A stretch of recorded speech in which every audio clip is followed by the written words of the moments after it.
Ah, there we go. Lovely. That shit is posting. Greetings, ladies and gentlemen. I have tuned in to do another one of these bloody shitty-ass live stream things.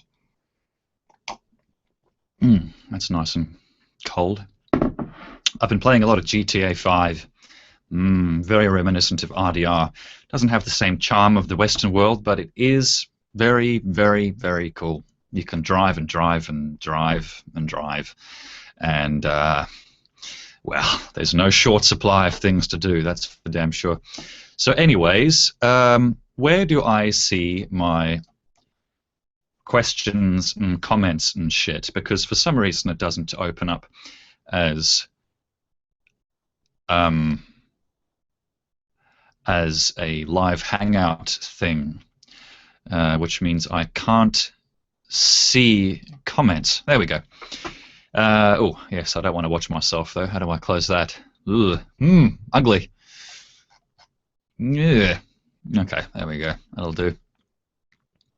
Try not to say any silly shit this time, Nick. Yeah, I'll do my best. Silly shit tends to flow from me naturally, so I have to sort of put it through a filter. And that way I might actually keep this video after I've finished streaming. I have a habit of deleting everything that I make that has my face in it, because I usually just, I don't know, it's a bit dumb, it's a bit silly. But we'll see how we go. I've got my little light set up this time, so it's a bit better. But yeah, feel free to jump into the comments and ask questions, because that's what this is all about. And I'll see how we go. Oh my god, I have 8 new comments. What else have we got here? We are here, we are here. GTA 5, I want music. Well, I just uploaded a new track that I finished recording with Clarice de... I can't pronounce it, Clarice de Guzman or something. She's from Manila in the Philippines. So me and my business partner flew over there and we just recorded. And we wrote lyrics for her, and we called it I because I didn't know what I wanted to do for the chorus, so I just cut some of the lyrics together, and that's where the title came from, I guess. So yeah, GTA 5 is kicking ass. Yeah, I'm really enjoying it. I think it's probably one of the best games I've ever played, next to RDR. You see, a game like that, to me, just says, this is how it's done. You know, you put that next to BioShock Infinite, and I'm not even going to think about BioShock Infinite. I'm just going to play GTA 5 because I feel like it's, you know, a character that I'm becoming, and there's free will to do whatever I want. Whereas BioShock Infinite's a bit more like, well, here's scene 1, here's scene 2. You might as well just watch this on YouTube. No, GTA 5 is awesome. Definitely go out and get it. I think you can get the hint book as well from EB Games or something like that. Oh, good. Comments are flowing in. It's time to answer some shit. Come to Sweden. I haven't been to Sweden. I haven't been to anywhere in Europe, but it would be fun to play shows there. Got to get to London sometime, actually. Hi from New Zealand. Hi. I grew up in Invercargill, which is the southern tip of the South Island, and that is a shithole. But it's, you know, I developed a passion for dark weather. I really did. It was great fun. A lot of depressing shit over there. I went to a school there called Waihopai School, which is a Maori phrase, and I got bet up every day. They thrashed the shit out of me there. They really did. They gave me a bit of a thick hide. And then I got to 13 in Australia, where everybody's kind of pussyfoot, and I lost my thick hide. So now I am thine slender bitch that thine sees before thine self, or whatever like that. You should make a remix of The Lion King with all the African sounds next. That's not a bad idea. I never liked The Lion King, though. Every time the teacher in class was like, what movie shall we watch next? All the girls would go, The Lion King, and all the guys would go, Scarface, Lion King. We'll see how we go. It's a bit fruity. It's a bit fruity pants. Just to say, Popular is one of my favorite songs. Thanks, man. What made you change from Fagotron? I changed the name Fagotron because I just realized I haven't tweeted this. I changed the name Fagotron because, hang on, I can't type and waffle at the same time. Oh boy, I shouldn't be doing this while I'm streaming anyway. Sorry, folks. 1 second, I'll be with you. Streaming live. Come join me, fuckers. Nah, I won't type that. That'll probably lose me viewers more than anything. How do I... There's got to be an embed link here around here somewhere. There we go. I'll just copy this. There we go. Okay, back to the Q&A. Yes, I changed the name Faggotron because it was losing me business, actually. I was getting people coming up to me saying, are you a faggot? Like, what's with the reference to queer people? But really, in Australia, faggot really doesn't mean gay person or gay cunt, even. It means just asshole or loser, douchebag. It's another word for douchebag in Australia. What the fuck does douche mean anyway? Where does that shit come from? So yeah, I thought, look, Faggotron doesn't represent me. It doesn't say anything about Pogo. I'm going to get rid of that crap. I'm going to drop it like it's hot, which of course it wasn't. It was very cold. Nom nom. Well, speaking of that, I do have my cookies. It is, of course, 11 p.m. here in shithole West Australia. No, it's all right. And yes, it's time for tea and cookies, as they say. Tea and biscuits, mate. Are you all right? Why are you wearing a blue shirt? Why not wear a blue shirt? I do like a denim shirt. This is actually a J. Crew shirt, so if you want to talk about American patriotism, there you go. I'm a true blue Yankee wearing this. Please do a Portal song. I did do an experimental mix of Portal sounds when I was first learning how to use Ableton Live, and then I just sort of forgot about it because I realized, a video like this is going to take me the rest of my life to make. Am I still banned from America? Yes, I am. Thanks, lads. Why did Kenya chords get a change? Did it? I didn't change it. Oh, I changed the title of that video just because I thought, well, people obviously aren't tuning into this vid. I would like people to see it. At the moment, Kenya chords doesn't really say shit. Why not make it something a bit more descriptive? Let's see. Hi from Slovakia. Well, there's a place I'll probably never see ever. Thanks for tuning in. Come to London. Yes, I would like to. London seems like a nice, dreary, dull place to go to. Now, I've always liked the appearance of that place, but it probably doesn't look the way it does in Mary Poppins. Am I right? Have you ever been to Texas? Yes, I think I played a show in Texas. I had a Mexican Coke in Texas, which makes normal Coke taste like water. Oh, it was very good. Very good. Those Mexicans are onto something. Bet there will be a GTA 5 remix soon, mate. I wouldn't know where to begin. There's 4 characters. There's a world 5 times the size of the Red Dead Redemption world. And then, of course, there's the problem of capturing all the footage and editing it and basically just gouging my eyes and ears out with a screwdriver because it's so incredibly difficult. No, remixing video games is difficult. I am working on one. But it's a bitch. It's a bitch. I really have to force myself to work on it, like pushing out a really nasty turd, you know. Give me a shout out, bro. Well, I guess that's my shout out. What's the anime from? I don't know, actually. You'd have to ask the guy who made the video, Joshua J. Kershaw / Jeesh. Very talented young music maker, without the need to smoke pot as much as I do. And of course, the anime, I'm not sure where that's from. He got that from some...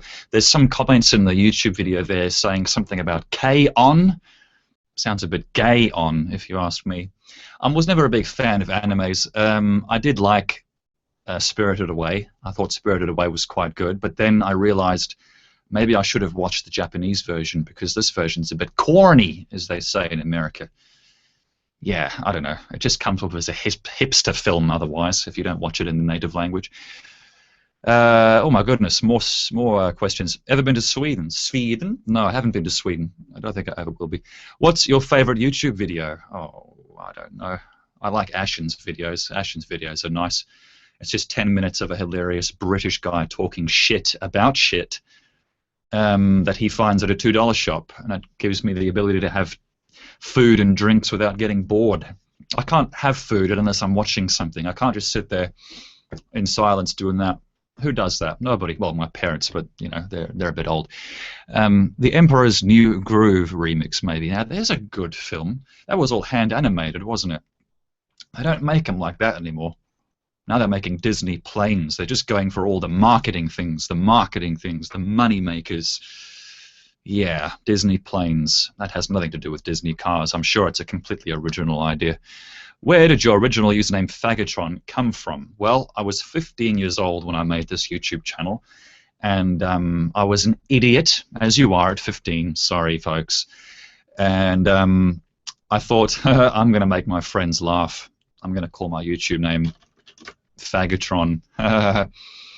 And then my Alice video got 2 million views, and I thought, shit, maybe I should have called it something a little more sensible. And of course, you can't change your YouTube username, but I think I think you'll be able to in future. You can change your Google Plus username and then link that to your YouTube account, but you can't really change it to something like Pogo or Geesh. You have to change it to first name, last name. So I thought about Pogo space mix, but that's a bit shitty, really, isn't it?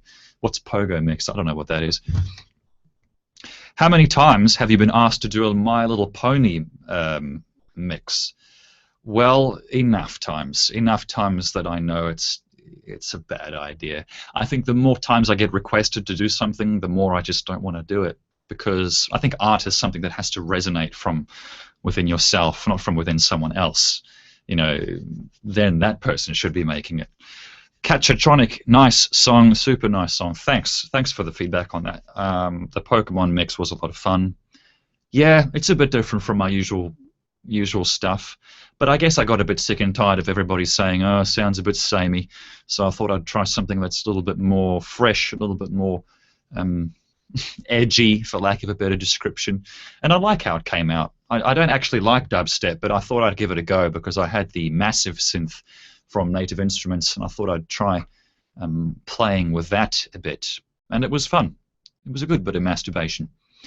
Do you ever try to put strange lyrics into your songs, for example, in Apula? Do you ever try to put strange lyrics? No, I don't concentrate on lyrics, really. I usually just go for what sounds good, what sounds musical. I think lyrics are a bit overrated, don't you? Who's really listening to Lady Gaga with a pen and paper? Jesus Christ, what are we listening to? Eckhart Tolle? Come on, nobody gives a shit. I guess you want something that you can repeat with your mouth, I suppose. I don't know. But if that's so important, why don't you just... Nah. I mean, I don't really think... Yeah, lyrics to me is like a music trying to pretend it's Shakespeare. You know, it's not. Let's just be real. Music's about music. And that's all I've ever concentrated on. What else have we got? Can you do a Minecraft mix? Oh, Minecraft's a great game, isn't it? Oh, yes. It's the only game I've ever actually managed to play online. For some reason, so many games have massive problems with multiplayer, whether it's connection problems or input lag or just really bad ping times. World of Warcraft, of course, that worked out well, but the ping is really bad here in West Australia. Ooh, real bad. Like you push your thumbstick and then the character only moves 3 seconds later. You can't play a game like that. Do more videos about your life. Oh, God. Oh, no. I think I'm boring people enough as it is. Doing any Perth shows? No, I've never been compelled to play in Perth because the last time I did, I had 300 people in front of me going like that. And I thought, wow, okay, cool. I'll just move to America. Yes, it's a funny mix of people in Perth. It really is. You get this attitude here that, well, it's just not inspiring or inspired. No, they try to do artsy things here, but then the people who do well in those things just move to Sydney, where it's welcomed and it's supported and celebrated and applauded. In West Australia, if you accomplish something, it's seen as an ego trip. It's seen as something to be ridiculed and mocked, like you are going on an ego trip, but you're not. You're just expressing yourself and doing something fun. And I think in Melbourne they get that. They get that in Melbourne and they get that in Adelaide and Sydney. But in WA, people here, if you achieve something here, it's ooh, look out for the stones. Look out for the stones. Do you like anime? No, I don't really. I think I've already answered that. WA, I'll specify, I'll clarify, this person is saying WA is a shithole, not me. I think WA it's a nice place to be. It's a nice place to kick your feet up. I would not say, though, that it's, if you want to make something of yourself other than a bricklayer, yeah, not the place to be, I'm afraid. Do you ever check your, what is that, lesbian? No, Last FM. Do you ever check your Last FM artist page? I haven't checked Last FM since I realized it's useless compared to iTunes and Twitter and Facebook and YouTube. Although, having said that, I can see it's gained a lot of traction, hasn't it, Last FM? Yeah, I don't know. I don't really. I used it back when I didn't know any better. I was just coming off Acid Planet. You remember that crappy Sony website where the only way you get ratings on your music is by giving other people 5-star ratings. So the whole hierarchy ranking system is just a question of who has the most time to wank other people off. It's a bit bullshit. Whereas YouTube is a bit more of a thumbs up, thumbs down approach, which I think is really cool. Have you ever thought of moving into remixing games, movies? I am working on a very, very, very big remix of a game that I don't want to say anything about just yet because it's my baby. I've got to hold on to it until I throw it out and make it the property of everybody else's imagination. But yeah, I won't say what game it is because it'll ruin it and then I won't want to finish it anymore. So I just need time to finish it. It's huge. I've got to hack the game to pieces. I've got to change things to get the shots that I want. But the track is largely done and it's come to about 5 or 6 minutes long. And my brother Steve keeps begging me to finish it because it's one of his favorite games. So I've done World of Warcraft and then I would have done this game. And that's probably the last game I'll remix because it's a pain in the asshole. With a movie, it's just, well, here's 2 hours of footage, cut it up. With a game, it's like, whoa, shit, okay, I'm going to need a graphics card to capture footage at this resolution. I'm going to then have to set shots up and do camera movements and position this here, position that there. It's like shooting a film, really, making a remix of a game. But it's a labor of love. It gives you a lot of power, and that's one of the reasons I love working on this mix. So I'm hoping I get this video game mix out by the end of this year. Waffle session ended. Gaga sucks. Well, I don't know. Does she? I mean, I'm sure she sucks good. That's one thing I'll say. But yeah, if you want to talk figuratively, yeah, not a big fan. Iced tea. Last Unicom. I don't know what that is. Some kind of Unicom. Sounds like Ubisoft making a Comic-Con event.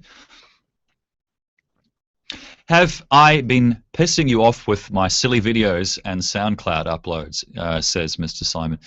No, not really. Not really. You do what you want, really, don't you? Mr. Simon made this video where he took my live mix of Wishery and he pulled out the soundtrack and put in a whole bunch of really what I can only describe as audible shit, audible feces. I hope it's not a legitimate track, Mr. Simon, because I just bagged you out. But yeah, it's kind of funny. I thought it was pretty cool. Will you ever go back to more adult films like Pulp Fiction mix? I should really, shouldn't I? That thing did really well. I remember finding Lead Breakfast on a Miramax blog somewhere, and then they took it down for some reason, probably rights issues. But Tarantino films are right up there. I might do Django Unchained. Yes, that's the one. Django Reinhardt is a guitarist.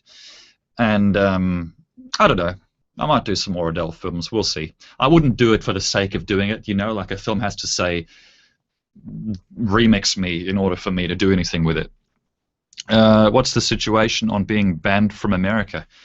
Well, there is no situation, really, is there? I'm banned. I've got to suck up. I've got to suck it up. Will you ever go back to more? No, I've already read that one. Someone says here they have to run to class. Oh, what are you doing in school? Thanks for the support, Zach. What else have we got here? Would you ever consider doing a Reddit AMA? What's an AMA? I don't know what that is. A Reddit. I can never get stuff to do very well on Reddit. Will you be back in the US soon? No.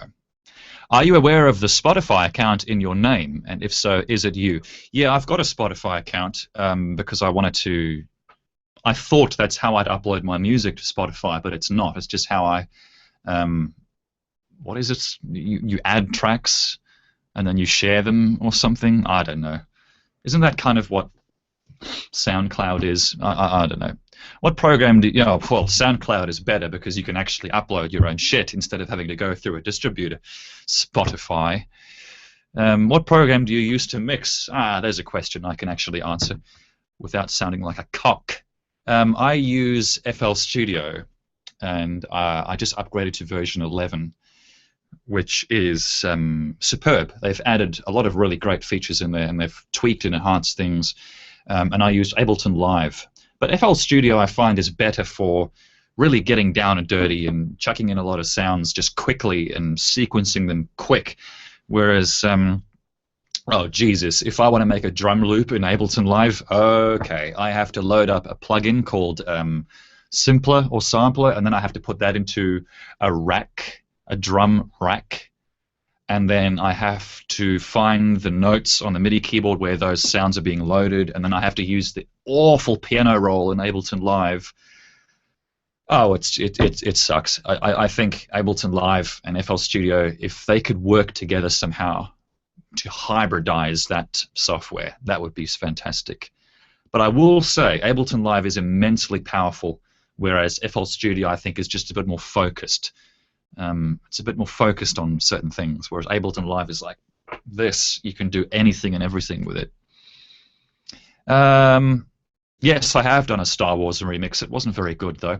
I have made a kind of a disco version of the Yoda mix just recently, which I'll be mixing into a live video mix that I'll be uploading probably next week, where I've gotten 2 projectors into the corners of this room, and I've beamed them at me. And I've done a whole bunch of really basic After Effects patterns that are synchronized to the music. And so you get this whole kind of really cool disco effect, which is good fun.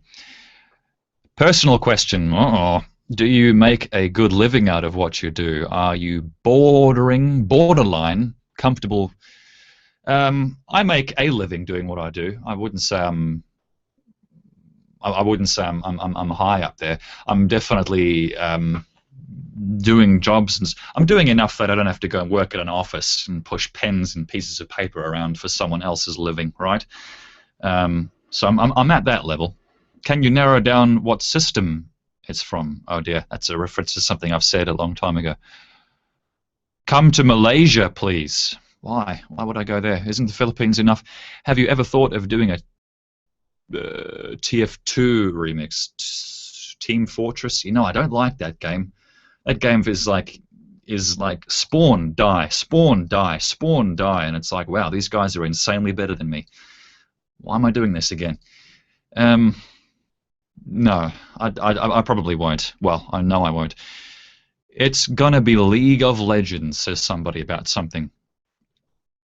Ever considered making a short film of what? A short film? I've always wanted to make short films. I've got so many ideas and even screenplays written.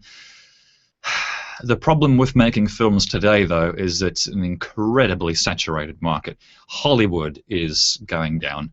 I think Spielberg mentioned not long ago he thinks that Hollywood's going to die in the next decade. And it'll just be YouTube videos, it'll be visual effects, it'll be stupid shit, there'll be no story.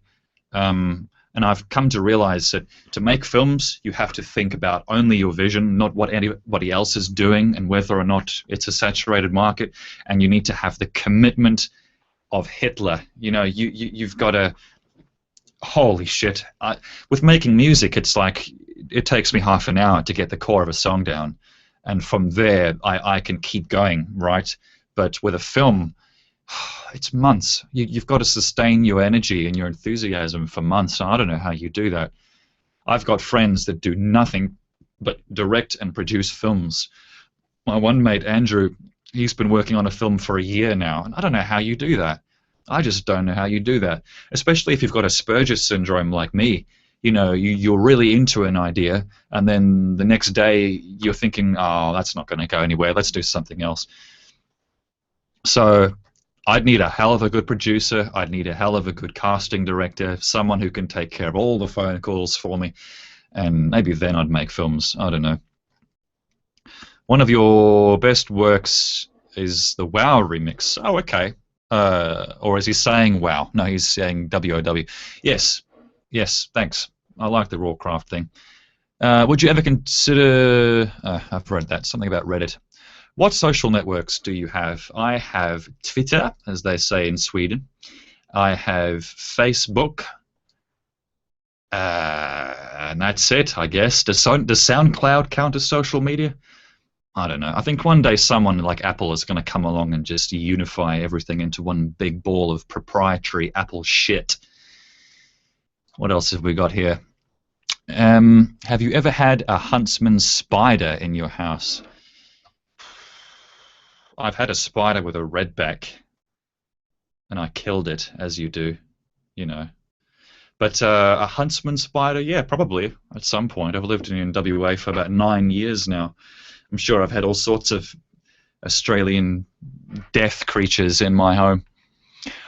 Hey Pogo, I watched your other live stream before you got GTA 5. How are you enjoying the game? Well, I think it's fantastic. It reminds me of Red Dead Redemption a lot because I think it's the same game engine and the concepts are the same. However, I will say Red Dead Redemption has a certain charm to it because it's in the Old West. And more of an atmospheric appeal in exploring the world, whereas GTA 5 is obviously all modern and it's very today. So I don't feel there's as much escapism, but I still love just driving around in GTA 5 and seeing what I could find and seeing what I can rob, what I can steal, how much cash I can earn. I can't make money though.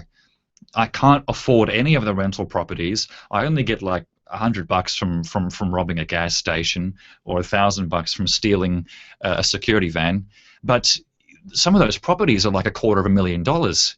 So I don't know how I'm supposed to make that kind of money. I guess I've got to keep doing heists and advancing through the story. I hate the idea of advancing through the story in GTA 5 because I'm already up to 50%, and I know that when I get to the end of it, it's going to be like Red Dead Redemption, where it's just like, well, here's a world in which nothing's happening because you've just finished it. Have fun. Yeah. So I'm trying not to get to the story so adamantly. I'm trying to just explore a bit more. Why and how did you get banned from the US? You know, I don't want to talk about it. What happened happened, and when I did post a video trying to explain things, every single person who commented on the video bit me in the ass. So, yeah, let's just avoid that topic. How are you reading loads of comments in a short period of time? Well, I guess with a comment box, it updates pretty well. Hello from Russia. Russia. There's a place I'll probably never see. I'd like to, though. It's cold as hell there, right? I saw a documentary on a Russian prison once called the Black Dolphin Prison or something, or is that in Japan? But it's badass. It's a badass prison. In America, people in prison just run around having fun, kicking fucking footballs and shit and eating. And in this place, you can't walk anywhere without having to crouch forward from point A to point B with about 3 guards around you. And it's badass. So Russia seems like a pretty damn buttoned-down kind of country. Do you get inspiration from the footage of movies or the sounds within them? It's a bit of both, really.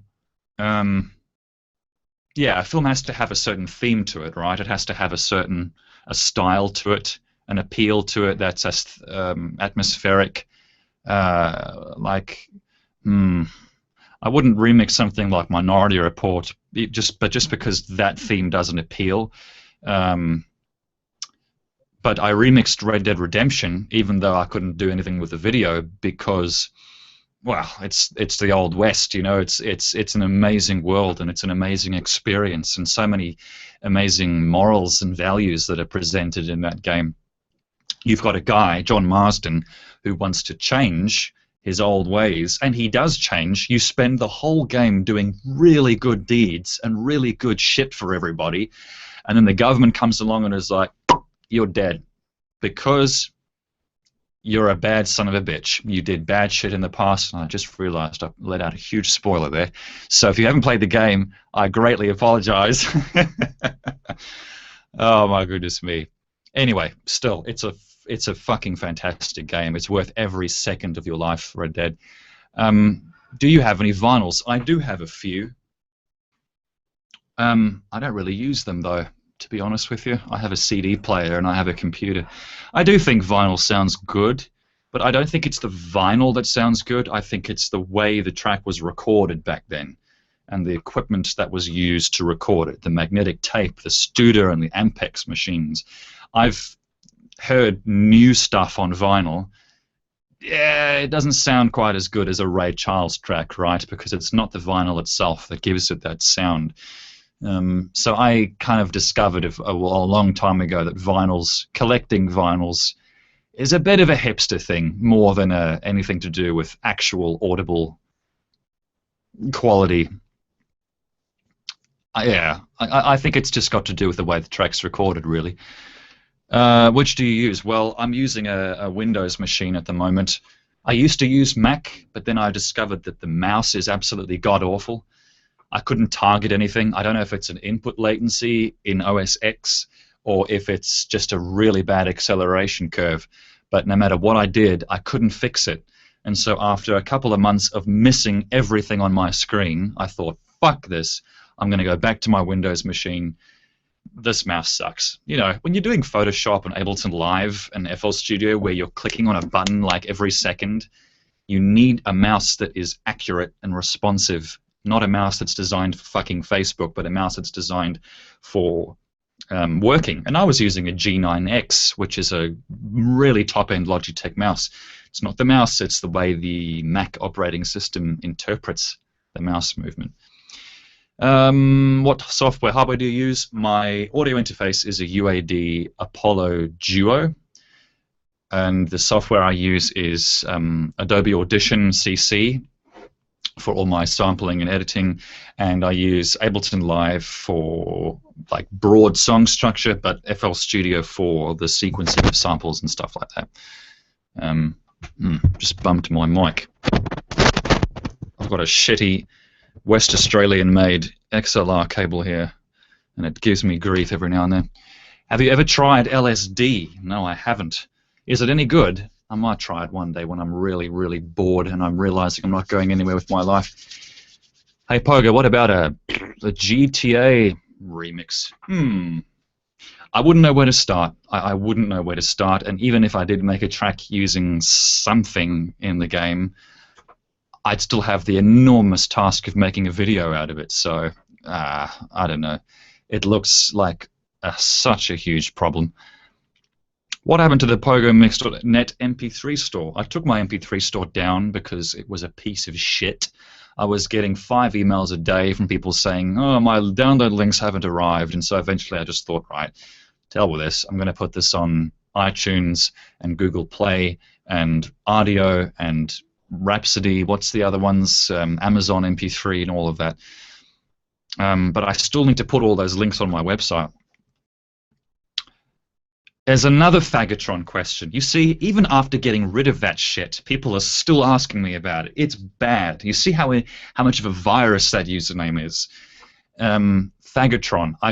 I made it because I was a dumb kid when I made the YouTube channel. And I got rid of it because it's offensive. I had a client fly me to America, and he turned out to be a gay guy. And he asked me, so what's with the name Faggotron? And this is a big, okay, this guy's a multimillionaire, right? This guy's at the head of a massive corporation. So I've got my face in my hands because I'm thinking I got to get rid of that bloody name. So I did. I got rid of it. I would like to have given it the name Pogo instead of Nick Bertkey. But oh well, it is what it is. It's the Google Plus restrictions, and it's better than Fagatron. Man, oh man. Holy shit! It's Vati Vidya. I don't know what that is. What is your favorite Disney movie? Oh, I don't know. I've come out at Disney. They're not making anything good anymore. My favorite Disney film. I love Pinocchio. I think I'd have to go old school with it. I'd have to say Pinocchio. Um, Even since The Road to El Dorado, they've been going a bit downhill. I think that was an alright film. Emperor's New Groove was alright, but I don't know. I don't like the way they make cartoons these days, the way they make animated films. For some reason, they're trying to make cartoon characters look like real people, but you can't do that, because if you try to trace a photograph of your face, it looks like shit. It looks bland and ordinary. A cartoon character needs to be exaggerated and bendy and expressive. And if you try to create a character that looks like a real photograph of somebody, it's not going to work, man. It's just not going to work. You look at like all the latest Disney films, all the character designs are so bland. So I don't know. The old films for me. Oh, there's just such a charm and a character to Pinocchio and Alice in Wonderland that I don't think you'll ever see come out of Hollywood again. It's going to be up to an independent artist or team to revive that stuff, and even then, I think marketing it is going to be next to impossible. Do you like blondes? Oh, geez. You know, I guess I do like blondes. Yeah. I think my main preference really would be. There is something about black and brunette hair that does appeal to me a little bit more. Because let's be honest,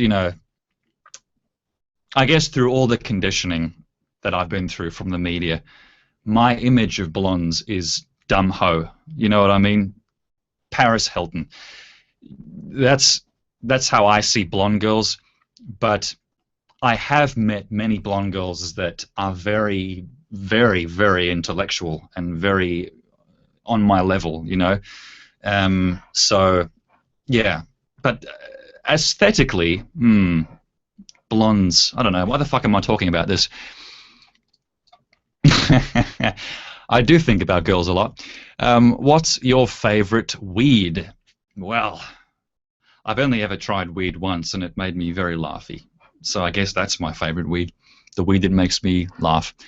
How old were you when you first started making music? Well, I was probably about 12. Probably 12 when I first started making music. There was this PlayStation game called Music 2000, and it blew my mind. I could sit on a beanbag for hours in front of the telly, just working on tracks, and they were terrible. Oh, it was terrible music that I made, at least now that I look back on it. But 12 is when I first started, and then I found FL Studio 3 or 4 or whatever it was back then. You've been doing a lot of original mixing lately. How do you compare the experience to your normal mixing style? It's exhilarating to make something that is original. It's not nice when you pour 4 weeks into a track and then you upload it and everybody on Twitter goes, nice mashup. It's not nice. It is really fun and exciting to make something that is completely your own. Yeah, it's completely your own. I think, look, it is difficult to do that. Like, yeah, that's kind of what Prop My Sky is on SoundCloud. Yes, it's all very small sounds, but it's still very much an original track. But people still see it as a mashup. I suppose it's not until you actually start recording something like a person singing with lyrics and all this that people actually realize, oh, he is a music producer. Well, I thought he was just a YouTuber. Yeah, well. Thanks for sharing all the music. No, it's my pleasure. Thanks for tuning in and thanks for sharing it. What are those grey panels on your walls? Those are acoustic panels. They just stop sound from reverberating off the doors and making it difficult to hear what I'm mixing. Rocky Horror Picture Show. Ugh. Oh no, I couldn't get into that film. But I am a big Tim Curry fan. What do you think about Pixar's movies? Well, I liked Pixar's movies until they started doing commercially oriented milk jobs like Cars and now Planes, for fuck's sake. But I did like, I loved Toy Story, I loved Monsters, Inc. When the hell does Monsters University come out? Yes, I think Pixar has been great. They have been great. But let's just remember, Disney's bought them out. Okay, and I think that Disney decided to make Planes. I know that Cars and, well, maybe Cars, but definitely not Planes, was a Pixar-only initiative. I'm pretty sure that's Disney coming down on them and saying, let's make some fucking money, kids. And Pixar's like, okay. Pixar has made some really amazing films, very artistic, very passionate and emotive and unique. But we'll see where they go from here on out. I have reservations. I really do.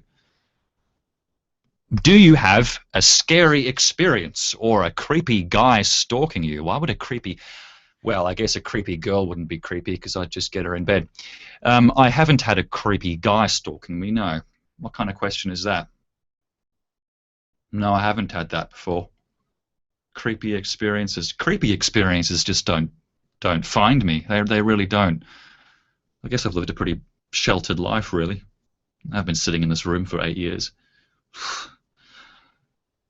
It's only cold in Russia, and autumn, probably summer, is quite hot. I personally live at 62 degrees. That's got to be Fahrenheit, right? Fahrenheit.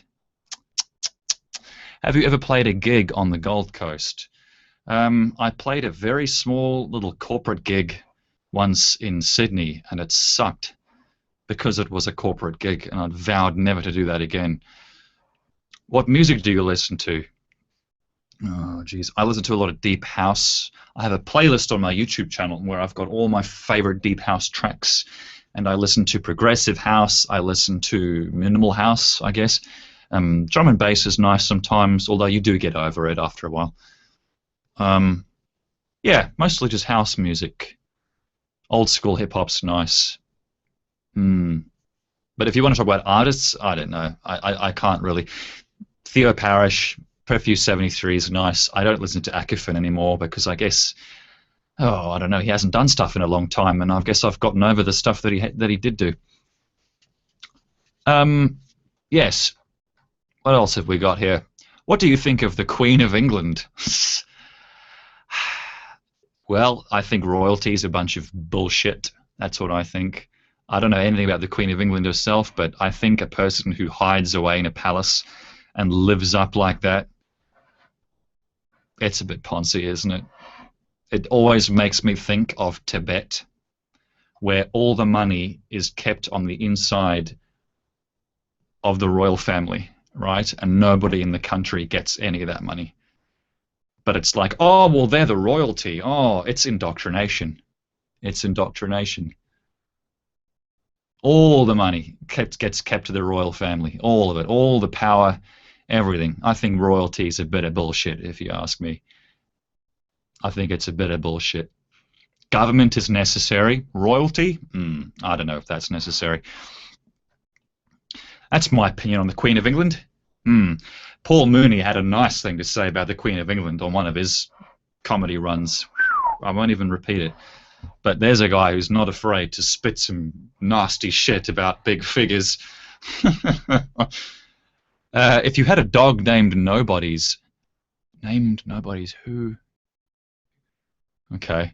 Any remixes you've abandoned recently? Well, I hate to say it, but I haven't worked on the Legend of Zelda mix with Josh for some time now, mostly because the video's going to be a pain in the ass. Remixing a game is always a bitch because you have to capture the video somehow and set up all those shots. And being a perfectionist, I can't just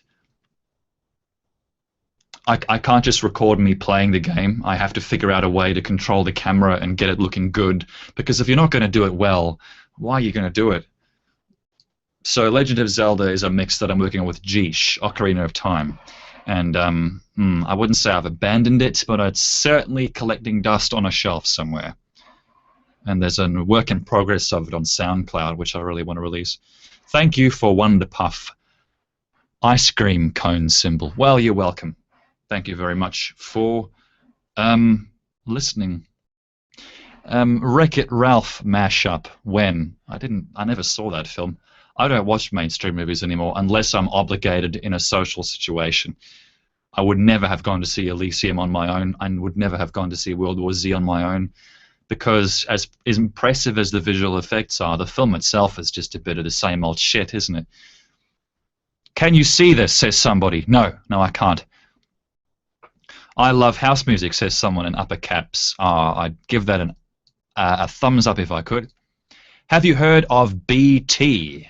I don't know what that is. Could you make a full album of mixes from one film? Well, I did that with Alice in Wonderland, and I did that with Oliver. But the Oliver remixes, that's a long time ago. That's when I did not know what I was doing, and I thought being minimal was cool, when really it's just boring as batshit. Yeah, the Oliver remixes, that's the only time I've ever done anything with a film. The interesting thing about being minimal, though, is you end up only spending like a couple of days per track, which means I could make an album, whereas now I just get so caught up with the details and getting it just right and overthinking. I think that's the thing with getting views on YouTube and getting a following, is you do... it does train you to think a lot about what you're going to release next and how you're going to make it, which is bad, really. You know, you should make art for what it is, concentrating only on that artwork and not what it's going to become, just what it's becoming at the moment, you know. And that's a difficult thing to do when you've got a little bit of a following. What else have we got here? What are your thoughts on Dead Mouse or Dead Mouse 5? I still don't know how to pronounce that. I always thought you two had similar opinions on today's popular music. Oh, I guess that's news to me. I think he's all right. I like some of his tracks. He's a very, very talented producer. And I love his helmet. Just listen to Austin 1911. Great piece of music. Are you going to do more remixes of games? I am working on one. I am working on a big one. It's currently at about 5 or 6 minutes long, and I'm about halfway through making the video. But the video is no small task.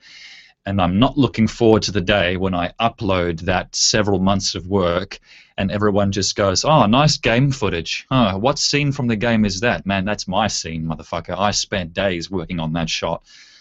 That's the problem with remixing and mashups, is you're declaring it as something that's not your own, right? But yeah, this game mix is taking me forever. It's a labor of love. I'm super proud of it. I think it's going to be super cool when I finally get it up. But yeah, we'll see how it goes. It's a hell of a lot of work. Do you even lift? Someone needs some English lessons there. If you had a dog named... That doesn't make sense. That person's asked that question 1, 2, 3 times. Any near-death situations? I can't say that. When I was 10 years old, we had a school bag hanging from the ceiling by a roof, by a cable, and underneath the bag was a cement floor, and I fell from it, and I fell on my head, and I almost lost consciousness. It was pretty bad. But you know, when you're 10 years old, you've got the body of an Olympian for some reason. You know, nothing happens to you really.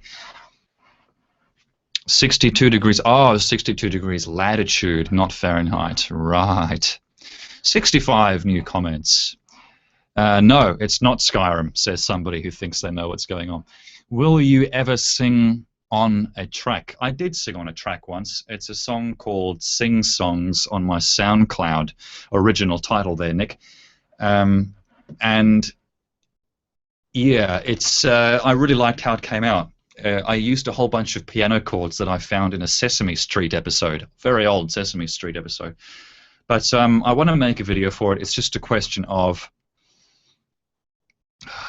oh, shooting it, really. What a pain in the ass. That's something you got to sit at a desk for days and days planning your shoot and storyboarding it, and oh fuck me. Uh, do you know P. Suss's real name? I do know his real name. I don't know if he wants me to reveal it though. I need to ask him about that. Will you ever something? Any tips for anybody who wants to get started in producing music? Yeah, download some demos. Download the demo of FL Studio, and Ableton Live, I think, has a demo, and just experiment with it. Don't sit there like saying to yourself, "I want to make music like that person. How do I? How's he done this? How's he done that?" Don't do that. Just get some sounds, get some synths, and start making something that sounds good to your ears and something that feels good and that you want to listen to on a tape or a CD over and over again, and you'll get there. But if you're trying to copy somebody just for the sake of that, I'd probably ask you to turn back, because it's really not going to get you where. You got to follow your own beats, BT is progressive, though, worthy of looking into. BT, I don't know. It reminds me of ET. Ever wanted to remix for PlayStation, since Music 2000 was part of your... Well, I have a collection of PlayStation games taller than I could fit in the frame of this camera, and I'd love to do a mega mix of those original PlayStation 1 games, because I grew up on PlayStation, and there's some amazing titles on there. Some really amazing titles. Cooler World, Parappa the Rapper, Odd World, Abe's Odyssey. There's Twisted Metal, there's Tekken 3, there's Soul Blade, or Soul Calibur, Soul Edge, as they call it in America. I'd love to do a mega mix of PlayStation games. That would be kick-ass. Just a lot of work. A lot of work. Yeah, it's a lot of work. Yeah, I don't know. I think I'm running out of energy these days to commit so many days and weeks to getting this 2-minute video done. I think I'm really running out of my commitment to do that. I don't know what it is. Maybe I've got to come away from the internet for a long time. I don't know what it is. Don't know what it is. What time do you go to bed? Well, it's 10 to 12 a.m. I probably won't go to bed till early in the morning. I'm definitely a night person. I can't do stuff in the day because even the daylight itself seems to be begging me to do shit. There's so much shit you got to do in the day, whereas at night time you've just got your own time. Nobody's buggering you around. Nothing's getting in the way. You just got your own time and space to do your own thing. So I won't go to bed till 5 or 6 in the morning probably. Wizard of Meth. Wizard of Breaking Bad. Well, Breaking Bad. There's a show that everybody wants me to do. Yeah, I don't know. I haven't watched the show yet, so I don't know. I remixed Dexter. That's a Showtime thing as well, isn't it? Or is Breaking Bad something else? But everybody says Breaking Bad's the shizzle. Is that racist to say that? Oh, come on. Do you plan to do more anime remixes? No, I don't. I did something with Spirited Away not too long ago. Well, a long time ago. What am I talking about?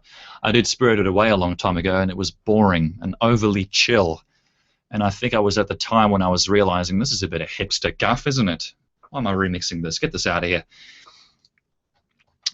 What else have we got here? What are your thoughts on hip people pointing out what they hear? Whoa. What they hear in the comments section. What are you, pointing out what they hear? Well, I think it's cool when people interpret their own lyrics on the stuff that I do, but it is annoying when someone hears something really vulgar. It doesn't say anything about what I've done. It says a lot about the mind of that person. and I won't say anything what they've said because you're going to take this video and remix me saying that. So I've got to be careful what to recite from those comments. But generally, I think it's pretty cool. I think it's cool that it's an interpretive art form like that. What if you do the same thing you did with Mellow Brick Road? Let someone else do the video. Well, that's what I've just done. The Pokemon video was edited by Jish, and so was the II video that I put up about 2 or 3 hours ago. Because yeah, the video work is it's a cocksuck. It's the worst thing in the world, sitting there all night for a week, just putting clips together. It's awful. I think I should take my Muppets mix and give that to David Kabish as well, and just get him to do the video, because I've gotten about halfway through that thing, and I'm thinking, oh, I've got all these DVDs I still have to rip because I've run out of footage to use. It's so tedious. How am I enjoying Grand Theft? I'm loving it. I'm asking myself, why am I doing this instead of playing Grand Theft Auto 5? It's a fantastic game. Just driving around for hours, finding new stuff, new places to rob, new ways to steal shit, new money to be made. Oh, it's great. So much better than those games where it's like, now you've got to do this and now you've got to do that. Opinion of the producer Flume. I haven't heard Flume yet, but everybody says he's pretty flumy. I've got to try him out. Will you give concert in Russia? Will you give concert in Russia? No, I probably won't. The last time I tried to do a concert, I pulled out like 100 people or something, so I'm thinking, well, either I've got to get a promoter who's not going to get me banned from America, or I've just got to be really creative in the way that I sell tickets. I don't know, it's a bit underwhelming when you get 100 people to a show. And then fucking Girl Talk's getting fucking 5,000 people. I don't know what's going on with the world. AVG time it takes to... Oh, average time it takes to make one of your songs. It takes me about... yeah, I'd say 3 to 4 weeks to make a track and video. I get people sometimes saying, can you do this, can you do that, thinking it takes me like a day. But yeah, I'd say 3 to 4 weeks is average time. How much money do you get from YouTube? I get precisely dick from YouTube. I don't get any money from YouTube. They won't let me monetize my account. I had my account monetized once, and when I was making money, it was like, I don't know, $50 a month or something. I don't see the point. The people who are making money from YouTube sound like they're doing a hell of a lot better than me. But those are people who have 100 million views a video, right? And of course, I can't make money from my videos because it's Disney and it's Pixar and it's Universal Studios and all these movie companies who say, no, we don't want you to work for us. We don't want you to make these videos for us, and we don't want you to make money from them either. It's like, oh, come on. I am of the mind that if a company's going to come to me and say, don't make those videos, you know, we don't want to make money from that, then I'm going to make money from it. I think everything on YouTube, there's so much untapped talent out there, and there's so much, you know, remix culture out there that people still just aren't quite tapping into. DJs still just use... You don't see AV in clubs often, do you? I don't think you'll ever see remix culture in the clubs because I guess it's just people are stuck between that weird space. Like, am I going to dance now or am I going to stand and watch that projection over there? Anzac cookies, choking on them too. That's very symbolic of the way Australia stifles themselves. Choking on my Anzac cookie. Someone says lead breakfast is the best. Thanks, man. Would you do a My Little Pony remix? If I did a My Little Pony remix, it would be a remix of sounds that occur when you throw or when you flush the DVD down the toilet. Yeah. Shima33 here. I do remember you, dude. How you doing? Are you working on anything at the moment? Yes, I have just finished recording a half-hour live mix where I've turned all of the stuff on my channel into a club. I've done a club mix of everything on my channel, and then I've kind of mixed that together, and I've projected these cool motion graphics onto myself while I'm mixing, and I hope to have that uploaded next week. Have you tried remixing other songs? Would love to hear you on Triple J's. I think Triple J played me once upon a time, and then I never heard from them again. Not got any questions. Just want you to know that I love your music. Thanks, dude.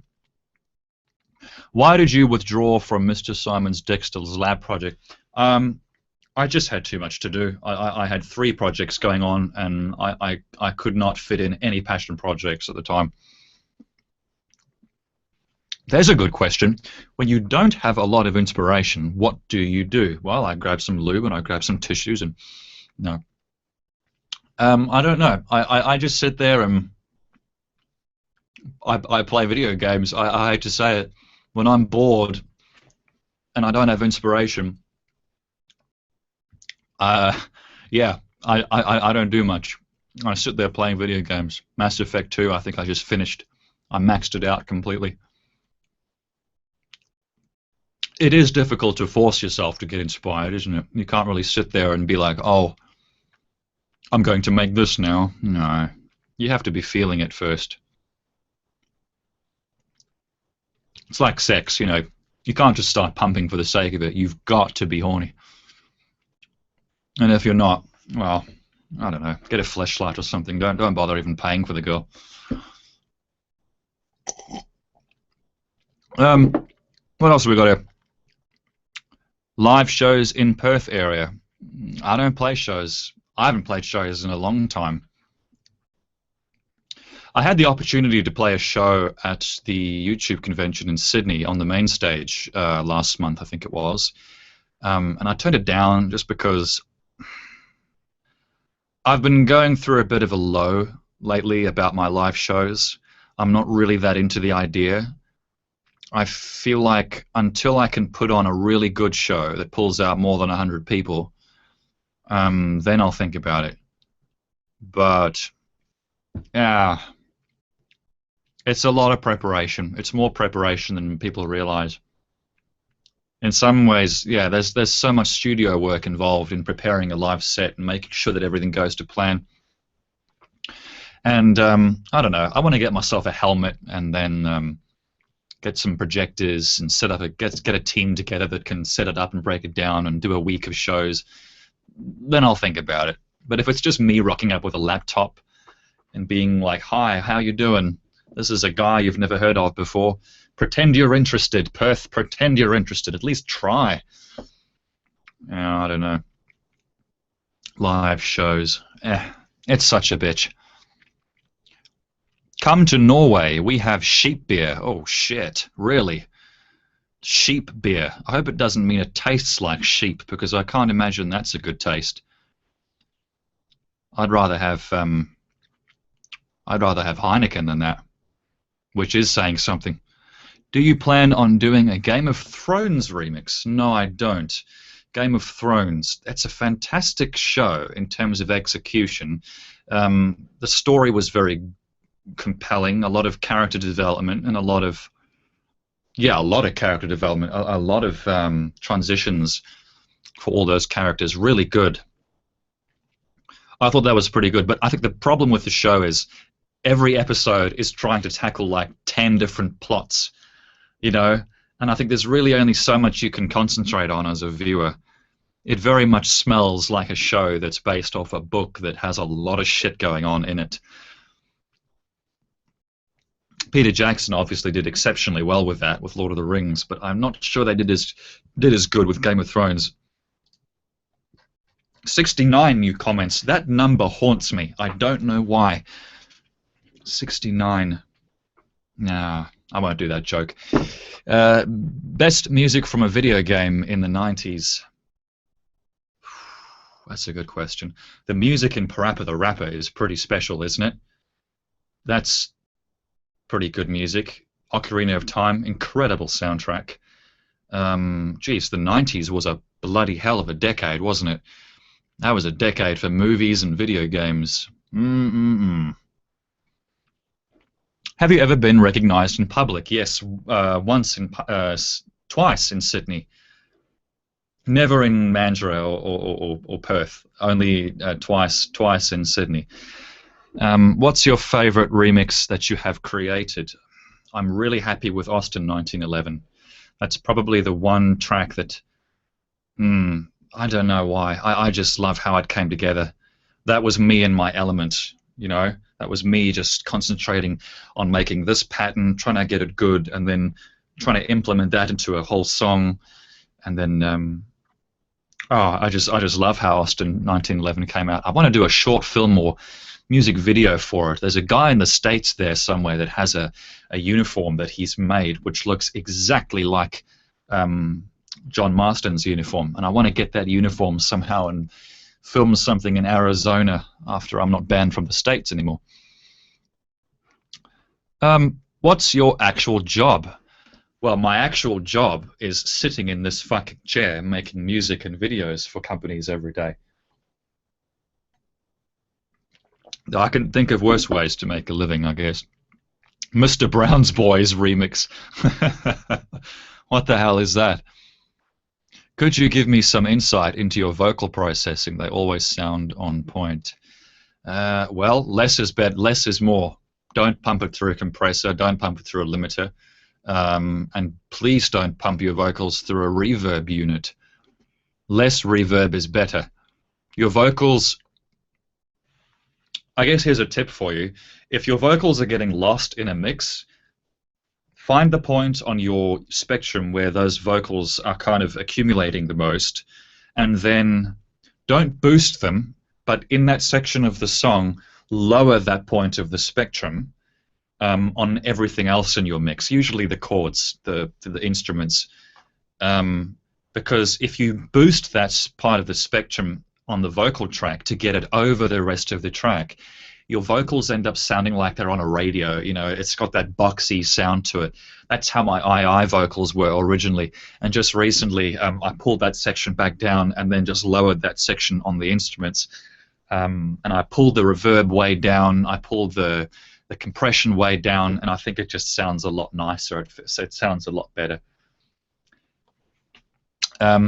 Fab Filter. Google that name, Fab Filter. They make very good compression. They make very good processing plugins, but they also have very good tutorials on mastering your tracks, how to mix this, how to mix that, tricks to getting your high frequencies a bit more sparkly without peaking, and stuff like that. It's really good tutorials at Fab Filter. Are you a programmer, since you talked about how you had to reprogram? No, I'm not a programmer. I used to try learning QBasic when I was a kid for some reason. I wanted to make games, but I don't program, no. I've had to do a lot of research into how to mod this game and how to get it doing what I want it to do to get the shots that I need. Not a lot of programming involved. Most of it you can just do with little tools here and there. So I'm pretty lucky in that respect. It's just incredibly time-consuming. Are you married or in a relationship? That's not your business, mate. I'll just say I'm a hustler. How about that? I'm a hustler. Was it nice going back and playing with the sounds for Alice in Wonderland for your About Me video? Yes, it was. It was very pleasant to go back to old stuff and tune it up a bit. For this live mix video that I've got coming out soon, I'm not just dancing like a pansy, but I am actually mixing those tracks up and making them sound a lot better than they did. Because, you know, as you make music over the years, your ears become a bit more attuned and you hear things a bit better, and you realize that stuff you made 8 years ago sounds like arse, sounds like a microphone in someone's arse. And so you go back and you remaster that stuff. Yeah, thanks for all the comments, everybody. Do you listen to Aphex Twin? I don't. Everybody says I should. I don't actually listen to music, oddly enough. I'm more concentrated on making it.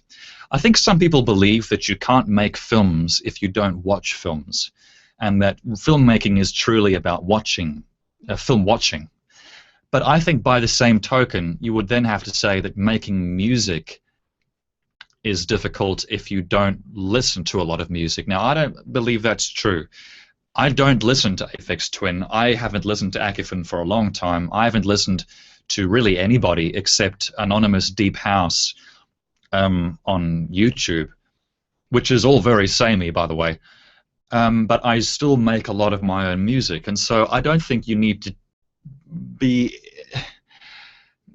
Yeah, I think when you surround yourself with a lot of films as a filmmaker, let's say, you risk making things that everybody has seen already. When I think script writing is something you need to be doing, when you think that, like, you have to write a script and believe that no one else is ever going to read that script and no one's ever going to see the film. You have to think, I'm going to make this piece of music or this film and no one's going to hear it or see it but me. It forces you to concentrate on what am I going to do to make this entertaining to me and how am I going to enjoy this. And when you enjoy it, it's such a better piece of work in the end. It's such a more rich piece of art. And sure, if you want to talk about views and retweets and shit, it probably will do a lot better if you love it first. But when you're making films, or I don't know how I got into this train of thought, or you're making music, you shouldn't be concentrating on anybody but yourself, really. And it's not an ego trip. It's the nature of art. A video for your remastered version of J'adore Jouin. That's a good idea, actually. I might do that. I might make a video of me remastering the Apartment remix, because I've done a lot of things to that now. And the guy editing the video for me, David Kabish, actually came back and said, can you do the vocals a bit more like this? I actually preferred the old version. And so I've done certain things to it again after I upload it to SoundCloud. And I want to get that on YouTube, actually, because I'm really freaking happy with that track. And David's video, as you saw it, was awesome. But he's working on a whole bunch of changes and fixes, to my understanding. Why am I banned from America? Well, I just played too many shows. I got too many jobs. You know, I did too well in America, and it changed my opinion, really, because I always viewed America as a place that kind of applauds what you do and supports what you do. And now I'm banned for 10 years for doing what I did. So, yeah, fuck you guys too. But no. Look, it's just the government. The Americans, when I was touring America, I was only ever treated like a king, seriously. And they didn't know who I was either. It was just amazing treatment from everybody. I connected with my friends in America more than I connect with people in Australia. I don't feel Australian. I feel more American. I feel more New Zealand. I feel more South Africa, where I was born. I think I had such a great time in America, not just because of the awesome food you guys have over there, Buffalo Wild Wings and IHOP and all of that, but the people are super, super warm. And my mother has the same thing to say. She went over there to see me when I was in prison. Yeah, that's a story for you. And she came back and said, wow, those people are amazing over there. So there you go. I've just wanked you guys off. Another question we have here is, would you love to see a Castaway remix? Love Tom Hanks. I probably wouldn't do a Castaway mix, just because it's not, well, actually, you know, now that you think about it, there's a lot going on there, isn't there? There's a lot of isolated sounds. There's a lot of theme and story going on there. I think I could do a remix out of Castaway. Coconuts and all that shit. What else have we got? What would you do if you woke up deaf? I'd write scripts and I'd try to get films made. That's what I would do. if I was completely deprived of my ability to make music, I'd have to make films. In fact, in some sense, going deaf would be a blessing because I've always wanted to make films, but I've always been too distracted by making music. So um, that's what I would do. If I went blind, oh, that'd be a problem. Someone would have to make a way to make music with Braille or something. Will you come to Europe or Scandinavia? Well, Scandinavia, I probably won't. I'll probably go to Europe at some point, and I've always wanted to see London. But I have the image of London in Mary Poppins. I don't have the image of London today, which I think is really just very globalized. It looks like Perth from what I've seen. It just looks like you got Chinese, Arabs, Japanese people. It's not like, it used to be when it's very upper crust and very... everything's curvy and dainty and posh, and I don't think it's like that anymore, at least not from what I've seen. Do you watch anime at all? I don't watch anime. I'm not hipster enough. No, I don't watch anime. I had an ex once who was very heavily into anime, but I just kept falling asleep. I don't get into it.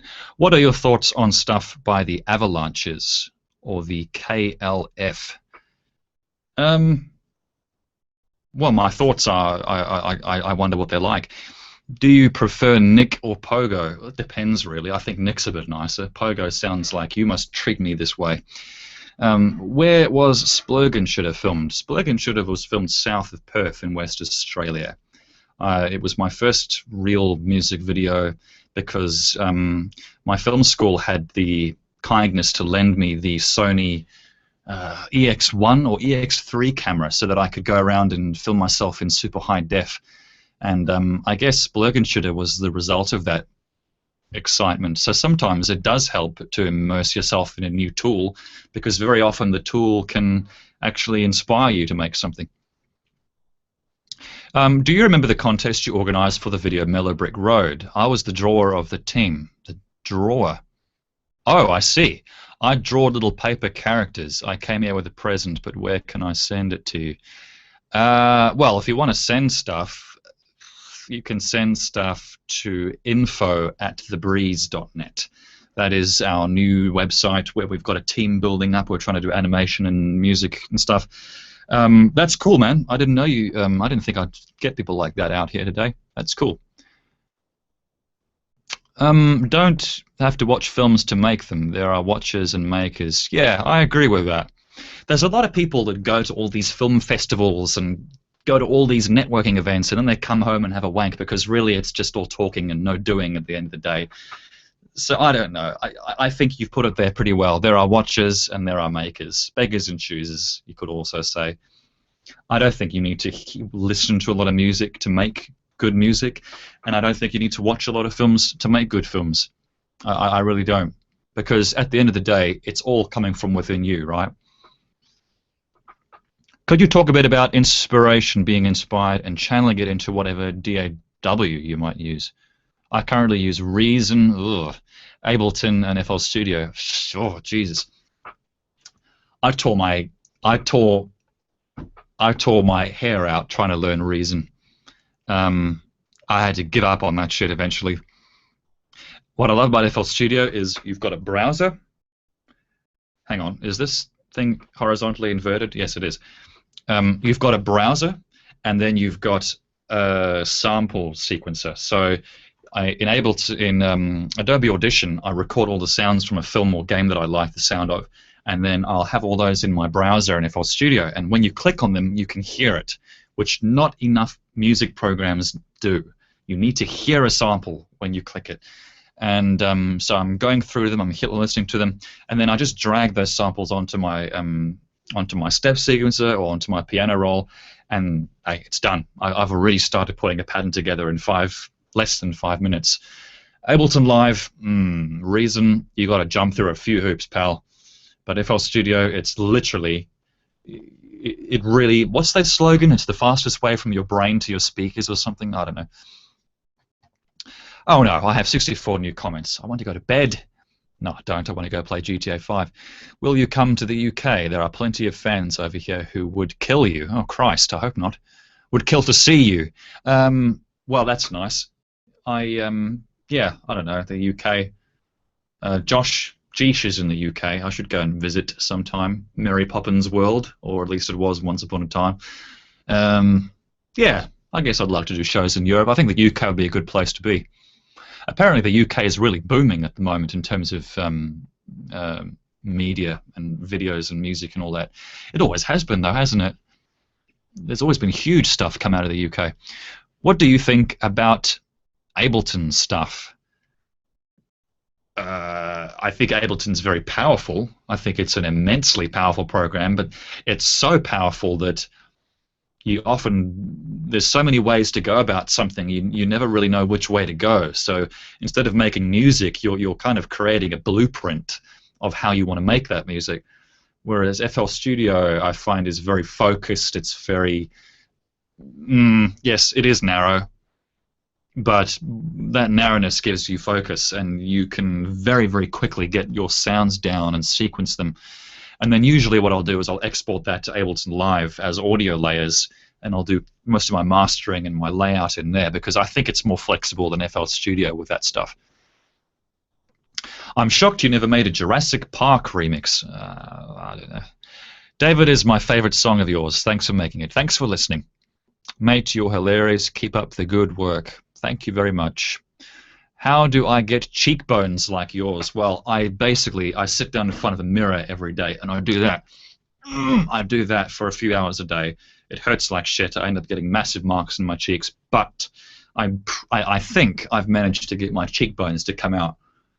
And I think that's where it's at. If you don't have cheekbones, you're an ugly motherfucker. Do you still have the Darth Vader mask from Splurg and Shitter? Yes, I do.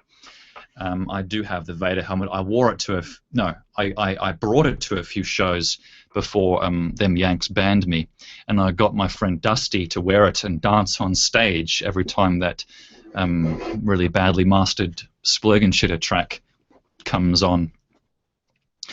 I got that Darth Vader helmet when I was 10. I wanted it more than I wanted money. And I finally got it. I wore it around the shops when my parents would take me out. And people would ask, is he all right? Has he got a breathing problem? Because I would do the breathing noises. I wanted to be Vader. And yeah, I was a bit of a freak. But it was fun. It's latex, so it smells like dishwashing detergent all the time. It has its own smell. I don't know why latex smells like that. It's like I've been pouring, laundry detergent into it every day. I don't know why it smells like that. But anyway, someone says here, woman, question mark. My answer is when and where. Will you come to the UK? There are plenty of... Oh, yes, I will come to the UK one day. Are you doing more game remixes? Yes, I'm working on a very big mix of a game at the moment. I'm sorry for the people who've heard me answer this question 50 times already. I think there's a back button there somewhere. But yes, there is a big one. You are more hipster than anyone else. Lyrics are overrated, quote unquote, or I don't watch mainstream films anymore. Yeah, look, I suppose it is a bit hipster for me to say those things. But I would have to ask you, if you want to talk about logic, why do you want good lyrics in a song? How does it make the music any better? That's why I don't really feel lyrics. I hear voices and I like the way it's sung, but I'm not listening to a Lady Gaga track writing notes, for fuck's sake. I'm listening to, well, I'm not listening to Lady Gaga, but it's why would I write down? Why would I really invest that much into what the song is about? It doesn't have any effect on the song. If it's a shit song with Eckhart Tolle lyrics in it, I don't believe it makes a difference. So does that make me a hipster? I don't know. Are you ever going to go to Ireland? No, I probably won't. What is your favorite dish? I'd say porcelain. There are still parts of London that are Poppins-esque. Oh, really? Well, that's where I've got to go. You got to hit me up there, man. I want to know where that is. Go fly from the bottom of an umbrella. Doing any gigs in Perth or Freo soon? Absolutely not. Do you ever perform in Perth? Absolutely not. London is a multicultural and very fucking expensive. Hey, pal, I live in Perth, okay? It's fucking expensive here.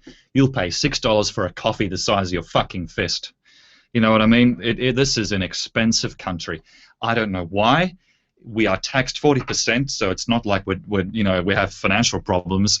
But when I was in New York, I got a breakfast. I got a coffee, a donut, and a flatbread cheese sandwich for $3. Holy shit! You guys know how to do it over there. You guys know how to do it over there. Over here, Jesus, you pay $20 for a sandwich, mate. Expensive as all buggery. And again, it's not like we have a bad economy or anything. I think it's just greedy shit. Why you don't sing in your tunes? You have an awesome voice. No, I don't. I thought about putting on a voice changer or something, actually. I have sung in a song, and it's called Sing Songs, and I'm not making that up. It is actually on my SoundCloud channel, and I want to make a video for it.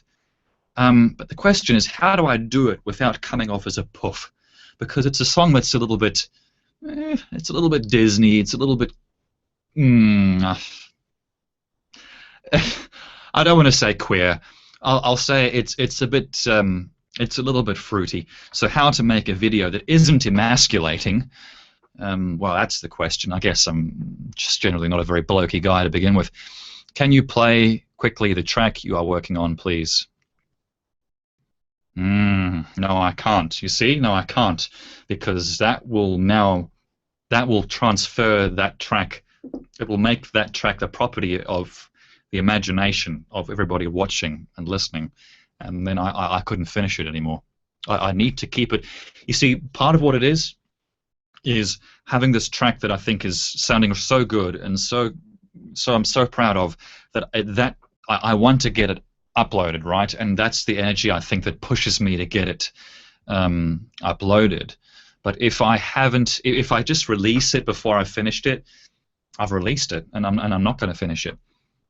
Do I use auto-tune? I don't use auto-tune, but I have used Melodyne a little bit in.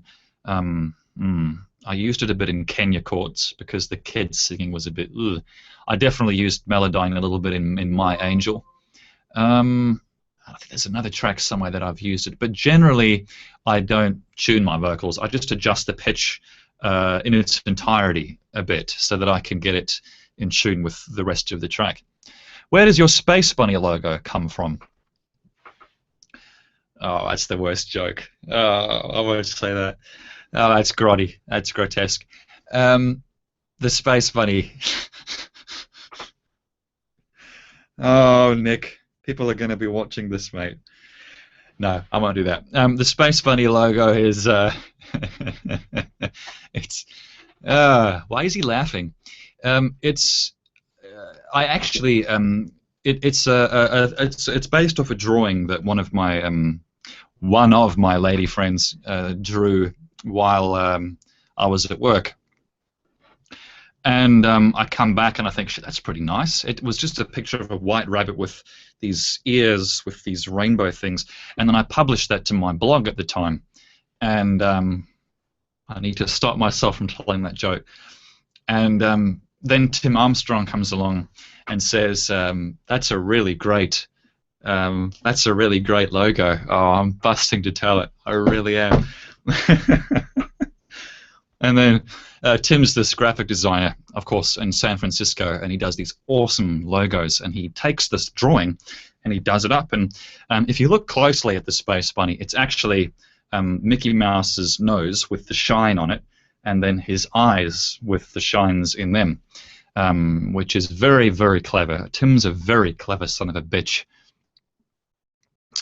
This guy says he is an electronic engineer, so if you need some cool LED lighting for your helmet, let me know. Oh, wow, that'd be cool. How much would it cost me to get that made, dude? Because I'm trying to get a Space Bunny helmet made where the ears are slightly rubbery, so they bounce a bit, and the rainbow pattern is kind of like an LED pattern, so that the rainbow can cycle up and down or whatever while I'm on stage. But I haven't killed a millionaire yet to be able to afford something like that. What's your favorite color? I like black. Black's nice. Not a racist thing. Greetings from Poland. How you doing? Where do you get your inspiration? I get it from the films that I remix. There's a deep answer for you. We love you from Saudi Arabia. Really? Wow. Cool. Thanks, man. I didn't know you guys had radios over there. I tried to keep... That's not an insult, by the way. I tried to keep it from me till I started watching this live. But I love you. Oh, thank you very much. I love you too, as Michael Jackson would have said to somebody he's never met in his life. You do have an awesome voice. Stop cutting it down. Oh, it's nasal and throaty. Do you smoke? See, he knows how my voice sounds. He's asking me, do I smoke? Yes, I do. I smoke about, I'd say I smoke a cigar a day. I do Trinidad's and all sorts of Cuban things. My family got me a really nice box of cigars for my birthday, and a little portable humidor, because you have to store your cigars in a humid enclosure. And so, yes, I puff my brains out once a day. And I sucked down a really big one once, not too long ago, way too fast, because I was trying to incorporate it into a video that I'm doing about the Wii U. And I sucked the cigar down, and oh my goodness gracious me, I almost passed out in front of the cam. But cigars are great, much better than cigarettes. And much more expensive. Are you ever coming to Malaysia? Probably not. Did you resolve your issues not talking about that? You should do a video contest for a music. I like that. That's definitely straight out of a kid's reading book. For a music, yes. Well, I suppose I could do another video contest. It was pretty fun. What I want to do is... we were actually going to do a video contest for the II track that I've just put up on YouTube. But then we thought, you know what, it's just going to take too long. It's going to be too much time and effort. Let's just get this thing out and move on to our next project. But I would like to do a remix request campaign where you go to thebreeze.net and there's a big pie chart there, and you can click on Adventure Time, The Simpsons, Family Guy, and then that adds the vote to the pie chart in real time. And at the end of those 2 weeks, we look at the most voted for remixes and we make those and release them. So your remix, quote unquote, I've always thought about doing something like that. And I've thought about doing a Pogo app. I've thought about doing an app that lets you remix things, because I get requests every minute of every day, right? I've got requests coming out of my asshole. And I want to make an app that allows people to sort of do their own remixing, where you point the microphone at your friend and then it records your friend's voice, and then, like Melodyne, it finds the harmonics in the voice, it identifies those notes, and then it uses musical algorithms to create patterns out of your friend's voice by cutting it up for you, and then all you have to do is just arrange those patterns. So you have like three stages: record and crop, pattern generation, and then song structure. And then you can chuck that onto SoundCloud or YouTube if you get a video element into the app. I'd love to make something like that. Maybe if I ever have 50 grand sitting under my ass one day, I'll definitely think about it. Doctor Who remix. Oh, just because I'm here. Your, what does that say? COTW. I don't know what that means. If you were a superhero, what would be your superpower? I'd be bullshit, man. Anytime someone's telling bullshit, I'd put on a cape, I'd fly in, and I'd say bullshit. That'd be my superpower, says Carl Pilkington anyway. Where are you at the moment? I'm at my house. I'm snugly in my home. Will you finish any unfinished remixes? Yeah, I guess. If it doesn't have a few people begging for it, I probably will. I want to get Drunk in the Matmobile, that Chitty Chitty Bang Bang mix on my YouTube channel. I'm sure David will help me with that vid, because I remastered it last year and I still like how it went. Chitty Chitty Bang Bang. I could do a few remixes with that film. That film on Blu-ray looks phenomenal, because Chitty Chitty Bang Bang, what an awful title for a movie. It was shot in 72, 75 millimeter, which is two 35 megs put next to each other. and if they've scanned that at 1080p, like they did Baraka. Baraka was also super high res, and it looks incredible. You can see the thumbprints where the guys have worked on the Chitty Chitty Bang Bang car because of that super double negative resolution that they shot it on. Fantastic. Fantastic. I love shit like that.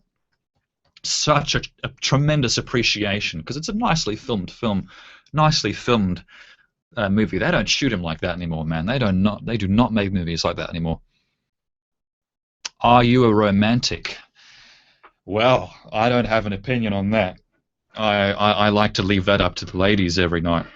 Please tell the bunny joke. Can't stop thinking about it. No, I can't tell that joke. It's terrible. It's it would paint me in a very grotesque light. My brain goes too far sometimes. Do you speak any language other than English? Nein. Why Faggotron? Well, because I was a dumb teen. I made my YouTube channel when I was 15, and I had a few friends that I hung out with, and I wanted to make them laugh, and I thought, oh, I got a couple of friends on YouTube. I'll just call it Faggotron. Oh, and then Alice got a couple of million views, and I thought, fuck, shouldn't have done that. Because you can't change it. But now, of course, with Google Plus, you can. You can link your Google Plus account to your YouTube channel and call yourself Shitface or Wetback or Nigger Muncher or whatever you want to call yourself. Have you ever done drugs? No. I tried to smoke a little bit of weed once, and it was okay. Me and my friend Dusty/Dynamo, we just ended up laughing our balls off to that video of that guy imitating Ian McKellen, but he does this incredible Ian McKellen impression, but he recites the opening rap in Fresh Prince of Bel-Air, and I'm not going to go down that path of watching videos while I'm streaming, so go check it out. Oh shit, where's it gone? Are you planning on remixing more video games in the future?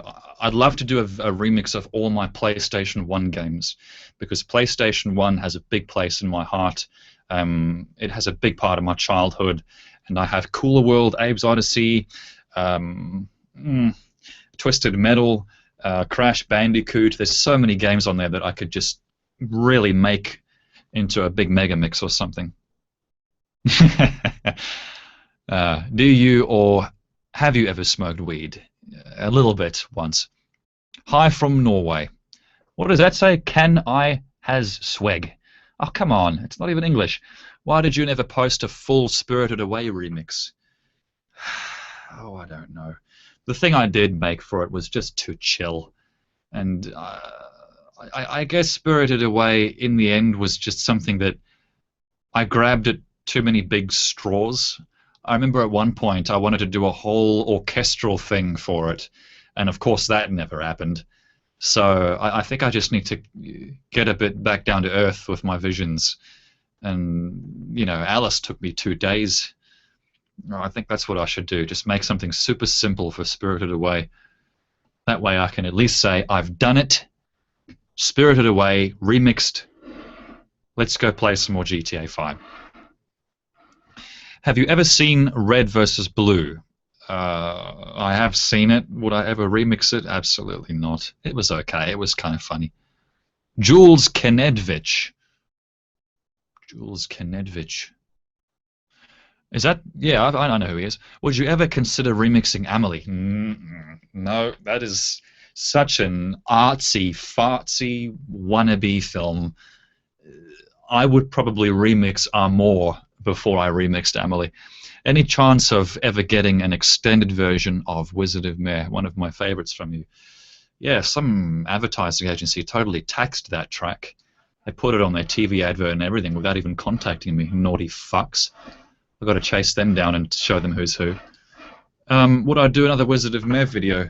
I am working on one. I'm working on one for my Can of Whoop Ass track. I spent 6 straight hours overnight in a green screen studio just filming myself in that suit, and I have to do all the green screen keying now and all the editing, but it's a really, really cool track, cool video. I mean, the track is shit. Did you know what Did you know that you are something? What's your favorite Disney movie? Oh, I don't know. Alice in Wonderland. Black isn't technically a color. Well, it's on the color chart, isn't it? Did you sample floating points for your song Vasna? Yes, I did. There's that lovely chord in that song by Floating Points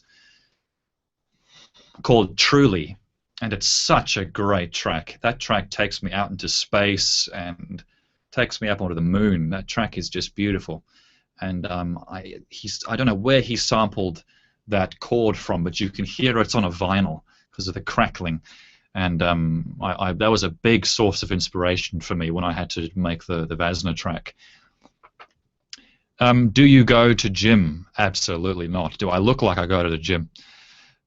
Please tell the joke. No, no, no. No, no. I'm not, yeah, that's right. People are recording me. It's not a good idea. What's your favorite? What e-movie? What's my favorite e-movie? What's an e-movie? Is it like Netflix or something? Is that a movie you watch while popping an E? I don't know. Did I just hear Pogo say ...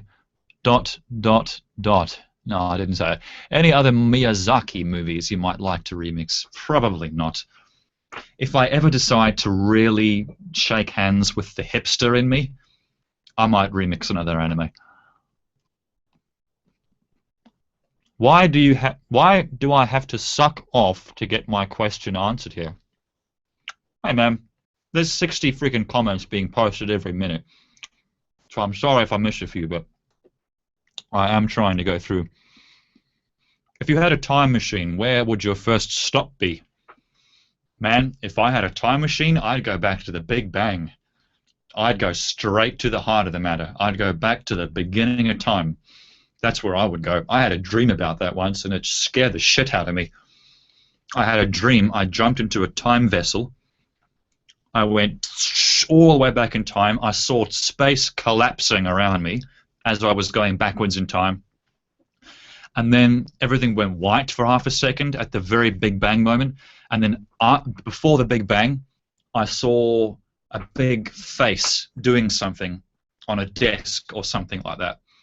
And it sounds ridiculous, but it scared the shit out of me when I woke up. I thought, fuck, I just saw the beginning. That's where I would go.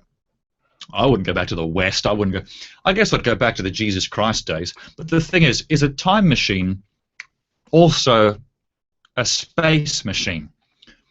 Does it have wheels? Is it a teleport machine as well? People always seem to hybridize a time machine with a teleport, right? If I just had a time machine, it'd be like in that Time Machine movie. I would just stay where I am, and shit would happen around me. That was a great film. Even the remake was okay. The remake of the Time Machine was okay until they got to that Amazonian shit, that culture of Amazonians. I thought that was a bit balls. I hated those characters. It got Avatar, right? That's what happened. It got Avatar. The old film was much, much better. Inner Childhood by Cobalt Rabbit. Cobalt Rabbit, that's a nice name. Any plans for a Shadow of the Colossus remix? I don't know what that is. iPhone or Android? Ooh, I am happy to answer that question. Android all the way. Android all the way. Galaxy S4 all the way. I can do 10 times the amount of this thing than that proprietary Apple brick will ever let me do. The battery life is phenomenal. The screen is phenomenal. I can customize the crap out of my S4. iPhone is just like, here you go. That's your limit. Our way or the highway. Android's like, no, you can do it however you want. Crash Bandicoot remix. Now, that would be a lot of fun. Again, though, it's the question of capturing the footage, right? Maybe I should just give it to somebody else. I should just concentrate on making the music and then giving the video editing and capturing to somebody else. That's what I should do.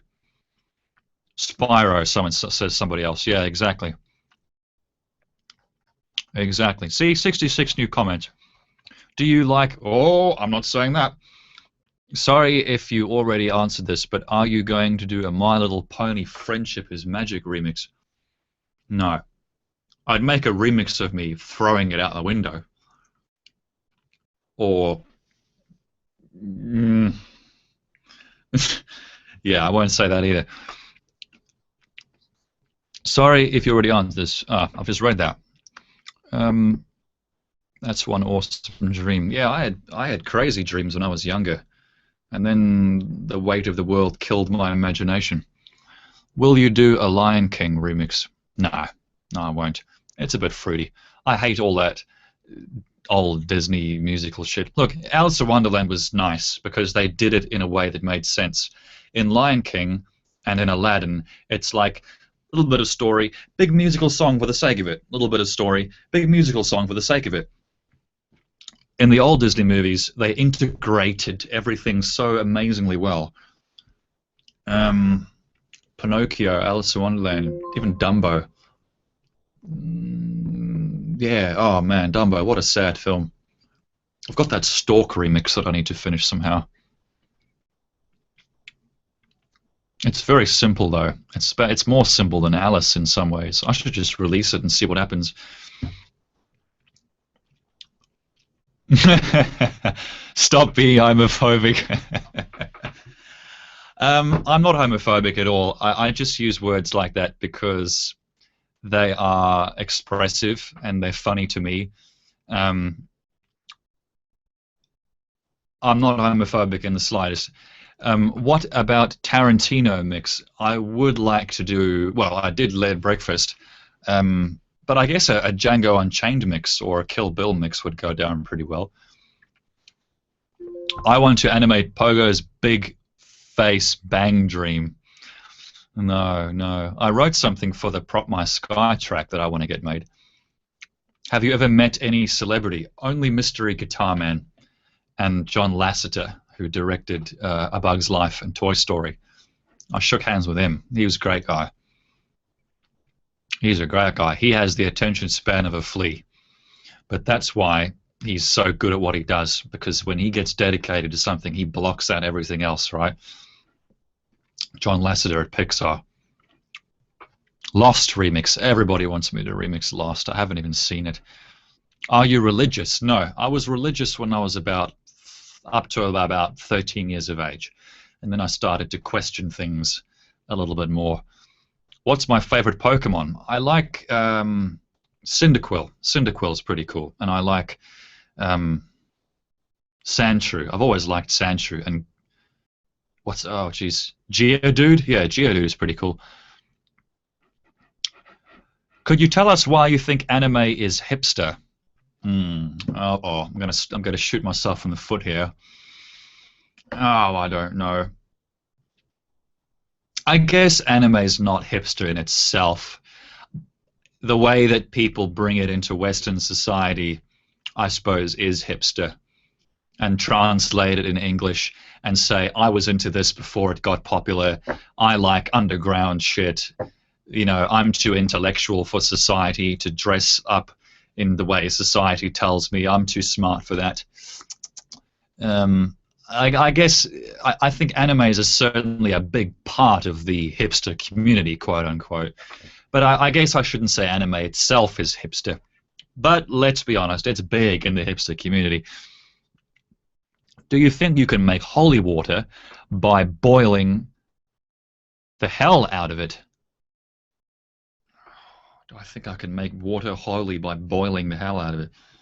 I don't know. You certainly get rid of all the germs. What is a twank? Well, the word is twonk. A twonk is just like a British phrase for idiot or fool or douche or twat, twonk, gimp. Yeah, stuff like that. I think I heard an American in GTA 5 say twat the other day, but they don't say twat, they say twat. They have to sort of twat, prolong it. It's kind of funny. Scrolly. Have you seen the TV show Fringe? If you haven't, you should give it a shot. I'll put it on my list next to Breaking Bad and that other show. If it's anything like Friends, I'm going to have to hunt you down and strangle you. Hey, Pogo, would you make a Game Grumps remix? Games don't make me grump. Dark Knight remix. Ah, it's not a bad idea. That's a hell of a movie, isn't it? Do you know the anime Death Note? I watched the first episode and I loved it, and then I saw the second episode and my hopes were shattered immediately. Do you play Magic the Gathering? No, I tried playing Trine once, though, if that's any similar at all. Trine was quite beautiful, but very repetitive. Do you have any process when first starting work on a song or remix? Well, I guess my first process is I'll be watching or playing something, and I hear something that really resonates with me. The way a certain jazz band plays a certain chord or something. Like there's an episode in Star Trek Next Generation where they're on the holodeck in some old jazz bar, and there's such a nice jazz track playing in there that I want to go and sample and turn that into something. And then from there, I guess I just sample it and I cut it up and I lay those pieces out onto my step sequencer in FL Studio or Piano Roll, and I just try to make something out of it, really. It's like piecing a jigsaw puzzle together. I don't do sports, no. Every time we had sports class in school, I would deliberately not bring my sports uniform to school so that I could sit on the side and draw pictures and draw comic strips. How tall am I? I'm pretty damn tall. I'm embarrassingly tall. What's your favorite animal? I like chinchillas. Chinchillas are quite cute. No, please don't remix this Q&A. What's your favorite food? Enchiladas. Oh, I could go for an enchilada. And a chimichanga. Oh my god, a chimichanga. What about a Forrest Gump remix? Such an obvious cliche. A Clockwork Orange mix. Now we're talking. Now we're talking. My god, what a movie. Oh, and The Shining, yes. A Clockwork Orange mix and The Shining mix. Holy hell. That would actually be kind of terrifying. Lead Breakfast was so good. Django remix next. What's your favorite kind of remixes to do in terms of chill pop? Well, a lot of my stuff has been chill over the years, and I guess I've gotten a little bit bored of that. A bit Sleepyville. It's a bit dreamy, languid, not exactly confidence-inspiring or exciting. So I guess I'm trying to do things that are a little more uppity, things that make me feel a bit more happy and a bit more excited. That's what that More Tabla piece was about. I got back from my trip to Paris, and the first thing I did was make that More Tabla piece on SoundCloud. And I just want to make a video of me in some kind of helmet just rocking out to it or something. Yeah, it's a bit of craziness, but craziness is fun sometimes. Cinderella. I did a Cinderella mix. It's called Sugarella on YouTube. Which movie is sadder, Dumbo or Bambi? I never really saw Bambi. I never really saw it. It's one of those classics I never saw. So I guess I'm going to have to say Dumbo. That scene where he finds his mum in that carriage, oh, that always gets me real bad. Fantasia remix. That'd just be like remixing symphonies, wouldn't it? Lost remix. Yeah. Do you have a girlfriend? If yes, what does she think about you making these videos? I'll have to ask her one day when I have one. What made you go back to the sounds from Mending for II? That's a good question. The II track, I actually started off working on just a mix of sounds from Oliver, which is where that Mending track really comes from.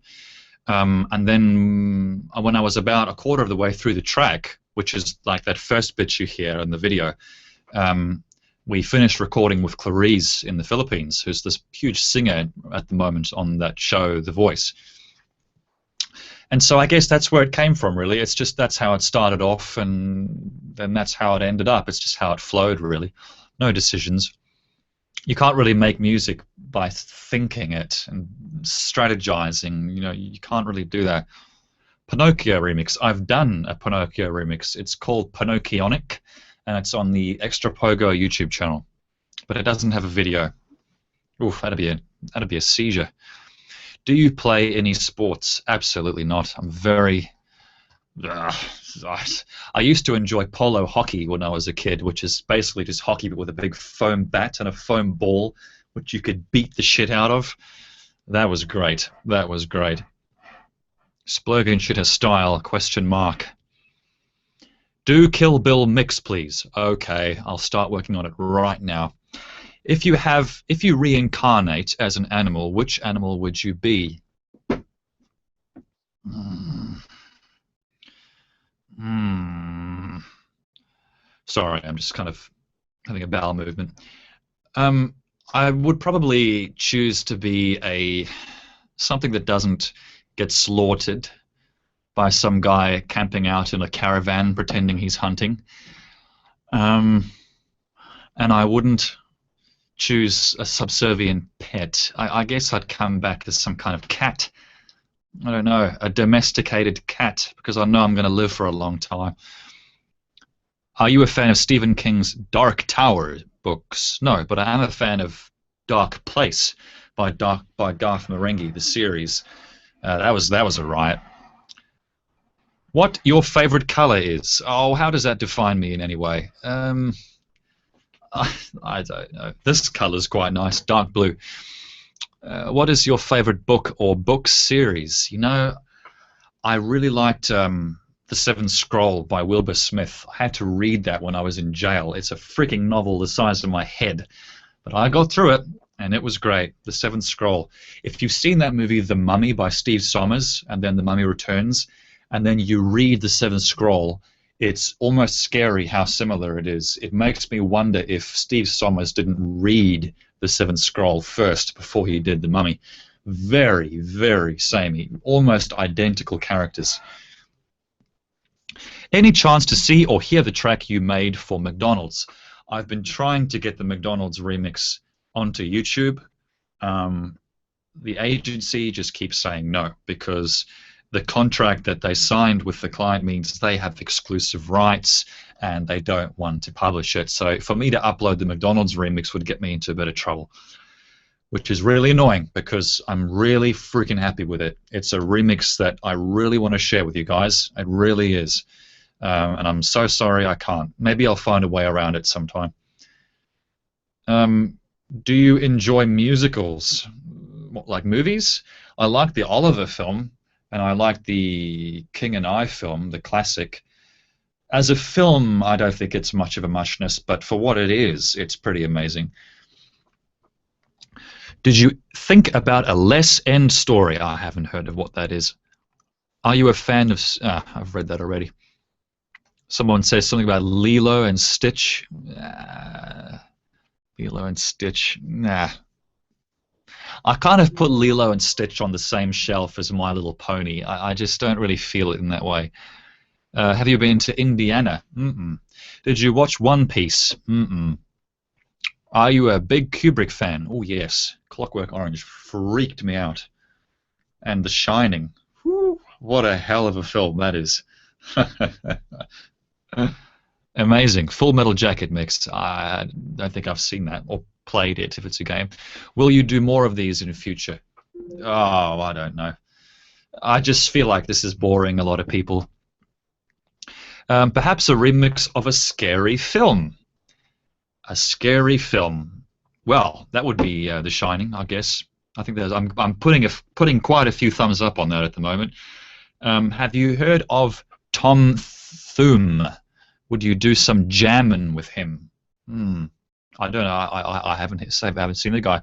Will you watch my videos? No, I won't. What about a remix from The Grinch? The Grinch. I wanted to do one of those actually.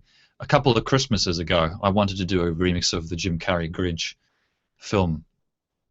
And Home Alone, just a remix of the Bandits Getting Fucked. Is there a button that you can kind of about in the Beaver Creek mix? Oh, the Beaver Creek mix. Oh, yeah, there's a line with a guy in there trying to figure out how to use the camera. And so I can't believe you're talking about that track. It is such a... Uh, I won't say what I'm thinking about it because my client might be watching. Did you watch One Piece? Nope. Do you like Nicktoons? I loved Rocko's Modern Life. Ren and Stimpy ended up being a Nicktoon, I think. I've got all that on DVD. Fantastic stuff. John K, you rock, man. John K knows cartooning like nobody else knows cartooning anymore. Have you ever watched Full Metal Alchemist? Yes, I did. I watched one of the episodes. I didn't really get into it. The only anime I've ever liked is Samurai Champloo, and all the other animes. Have you seen the TV show Fringe? Nope. 59 new comments. What does Sarah Connor say in Terminator? Son of a bitch. Close Encounters remix. Oh, there's a good idea. I've got Close Encounters on Blu-ray with Richard Dreyfuss. What a film. What a film. That would be a film to remix, wouldn't it? That's a classic. I hated how Close Encounters ended, though. Spielberg always does that with his films. He has all of this intrigue and questions, and then at the end of the film, he makes nice. He answers all the questions. He makes the aliens friendly instead of leaving it open. Is there aliens out there? Like, remember the scene in Close Encounters when Richard Dreyfuss he's had that experience with the lights in the sky, and now he's at a camp out, and there's a big chopper in the sky, and you can see in his face, and when he's looking at the road sign that's pointing up and shaking about, he's thinking to himself, maybe those weren't aliens, maybe it was just a chopper or something, and that's fantastic. Like, that's what films should do. They should raise questions. That's what 2001: Space Odyssey did. But in the end of Close Encounters, he not only makes the aliens exist, but he makes them friendly, and he makes them nice and cheery and happy. But so much of what makes the alien culture amazing is the fact that nobody knows anything about it, and we might never know anything about it. The film should have ended on a question mark, like 2001. It shouldn't have ended with a big yes, they exist. I think that was a bit silly. And then remember the director's cut of Close Encounters. They go inside the spaceship.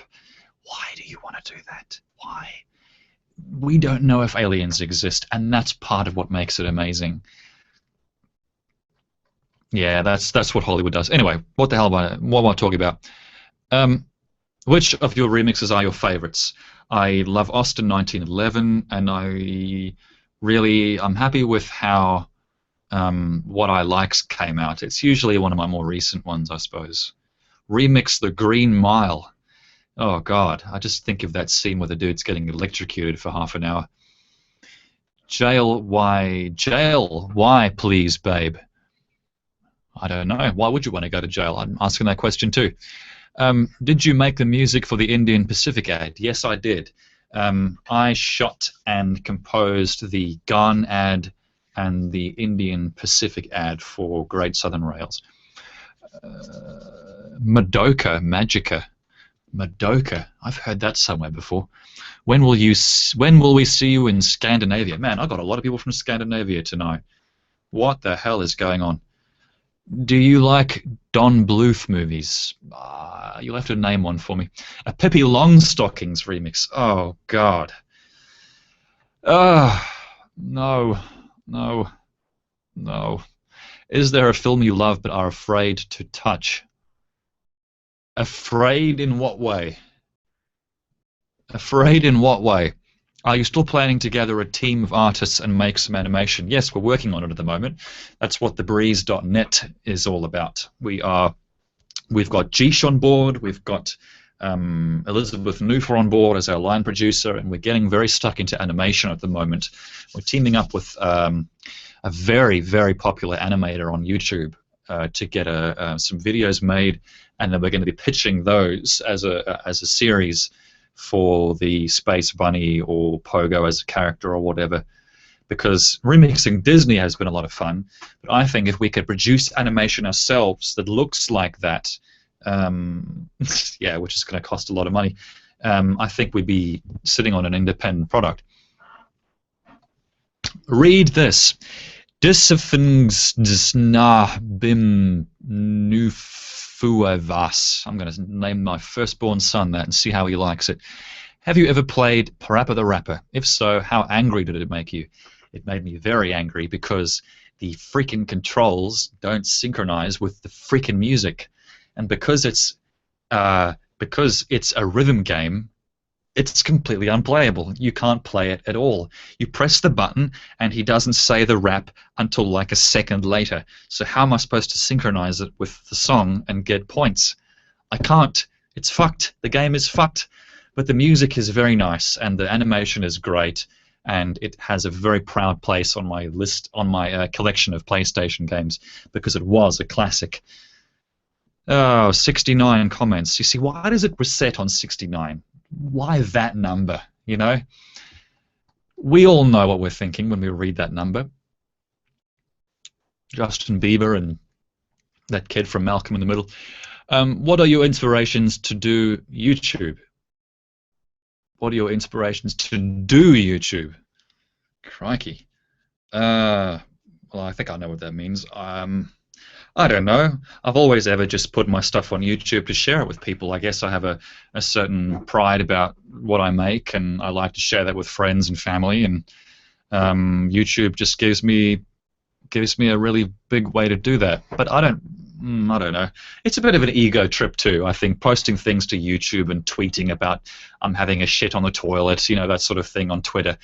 I think it's a bit of an ego trip at the end of the day, isn't it? All this social media, self-validation, all that stuff. And I confess, you know, I do it as well. Sometimes I tweet things because I think in a subconscious way I want a response to what I'm saying and get some kind of validation from that. So, I don't know. I do confess. Would you ever consider doing an Amelie remix? No, I wouldn't.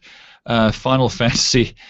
What's your... No, I wouldn't do Final Fantasy. Never played it. What's your... Unless it's The Spirits Within. That was a pretty good film. If I had to do something with Final Fantasy, I'd choose that. Apparently they did that whole film in Cinema 4D, which is that 3D program that's been around for years. What's your work process for creating a remix? Well, I start by recording sounds from a film or a video game. I cut those sounds up. I build a bit of an instrument library out of them, and then I sequence them. And once I've got a track down, I'll then go back and capture all the clips for those sounds, and I'll put all that together into an event that goes up on the tube. A Duck Dodgers remix. What the duck is that? What do you think of modern TV? Oh, you don't want to get me started on that. It's awful. Let's just leave it. If you had a superpower, what would it be? My superpower? No, see, that's another horrible thing that I've just come up with. I shouldn't say that either. My superpower would be...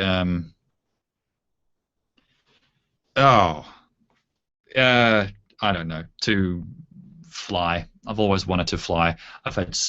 Actually, no. My superpower would be to move things of any scale with my mind. I've always wanted to have that power. The amount of dreams I've had where I've been able to move things telekinetically, I've lost count. Do you use a launch pad? No, I use an MPD 26 from Akai. But I think a launch pad would be a lot better because the pads on the Akai feel like you're prodding your palm. It's just stiff, and you've got to hit the pads really hard. Would you ever consider? No, I wouldn't. I agree that may be raising questions. Do you eat a lot of dairy or diary? I don't eat my diary. I eat a lot of dairy. I love chocolate milk, and I love Cocoa Pops and milkshakes and peanut butter milkshakes. I'd say I have probably more dairy than your average twonk. Have you seen Cloud Atlas? I won't.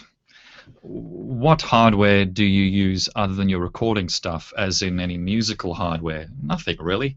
Just my Universal Audio, my Yamaha speakers, my AKG headphones.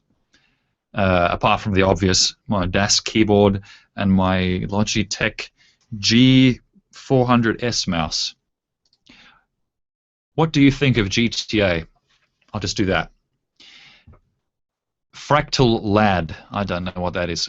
I love your harmonic ideas. How do you come up with the chord changes for your tunes? That's a damn good question, isn't it? Chord changes are a bitch sometimes.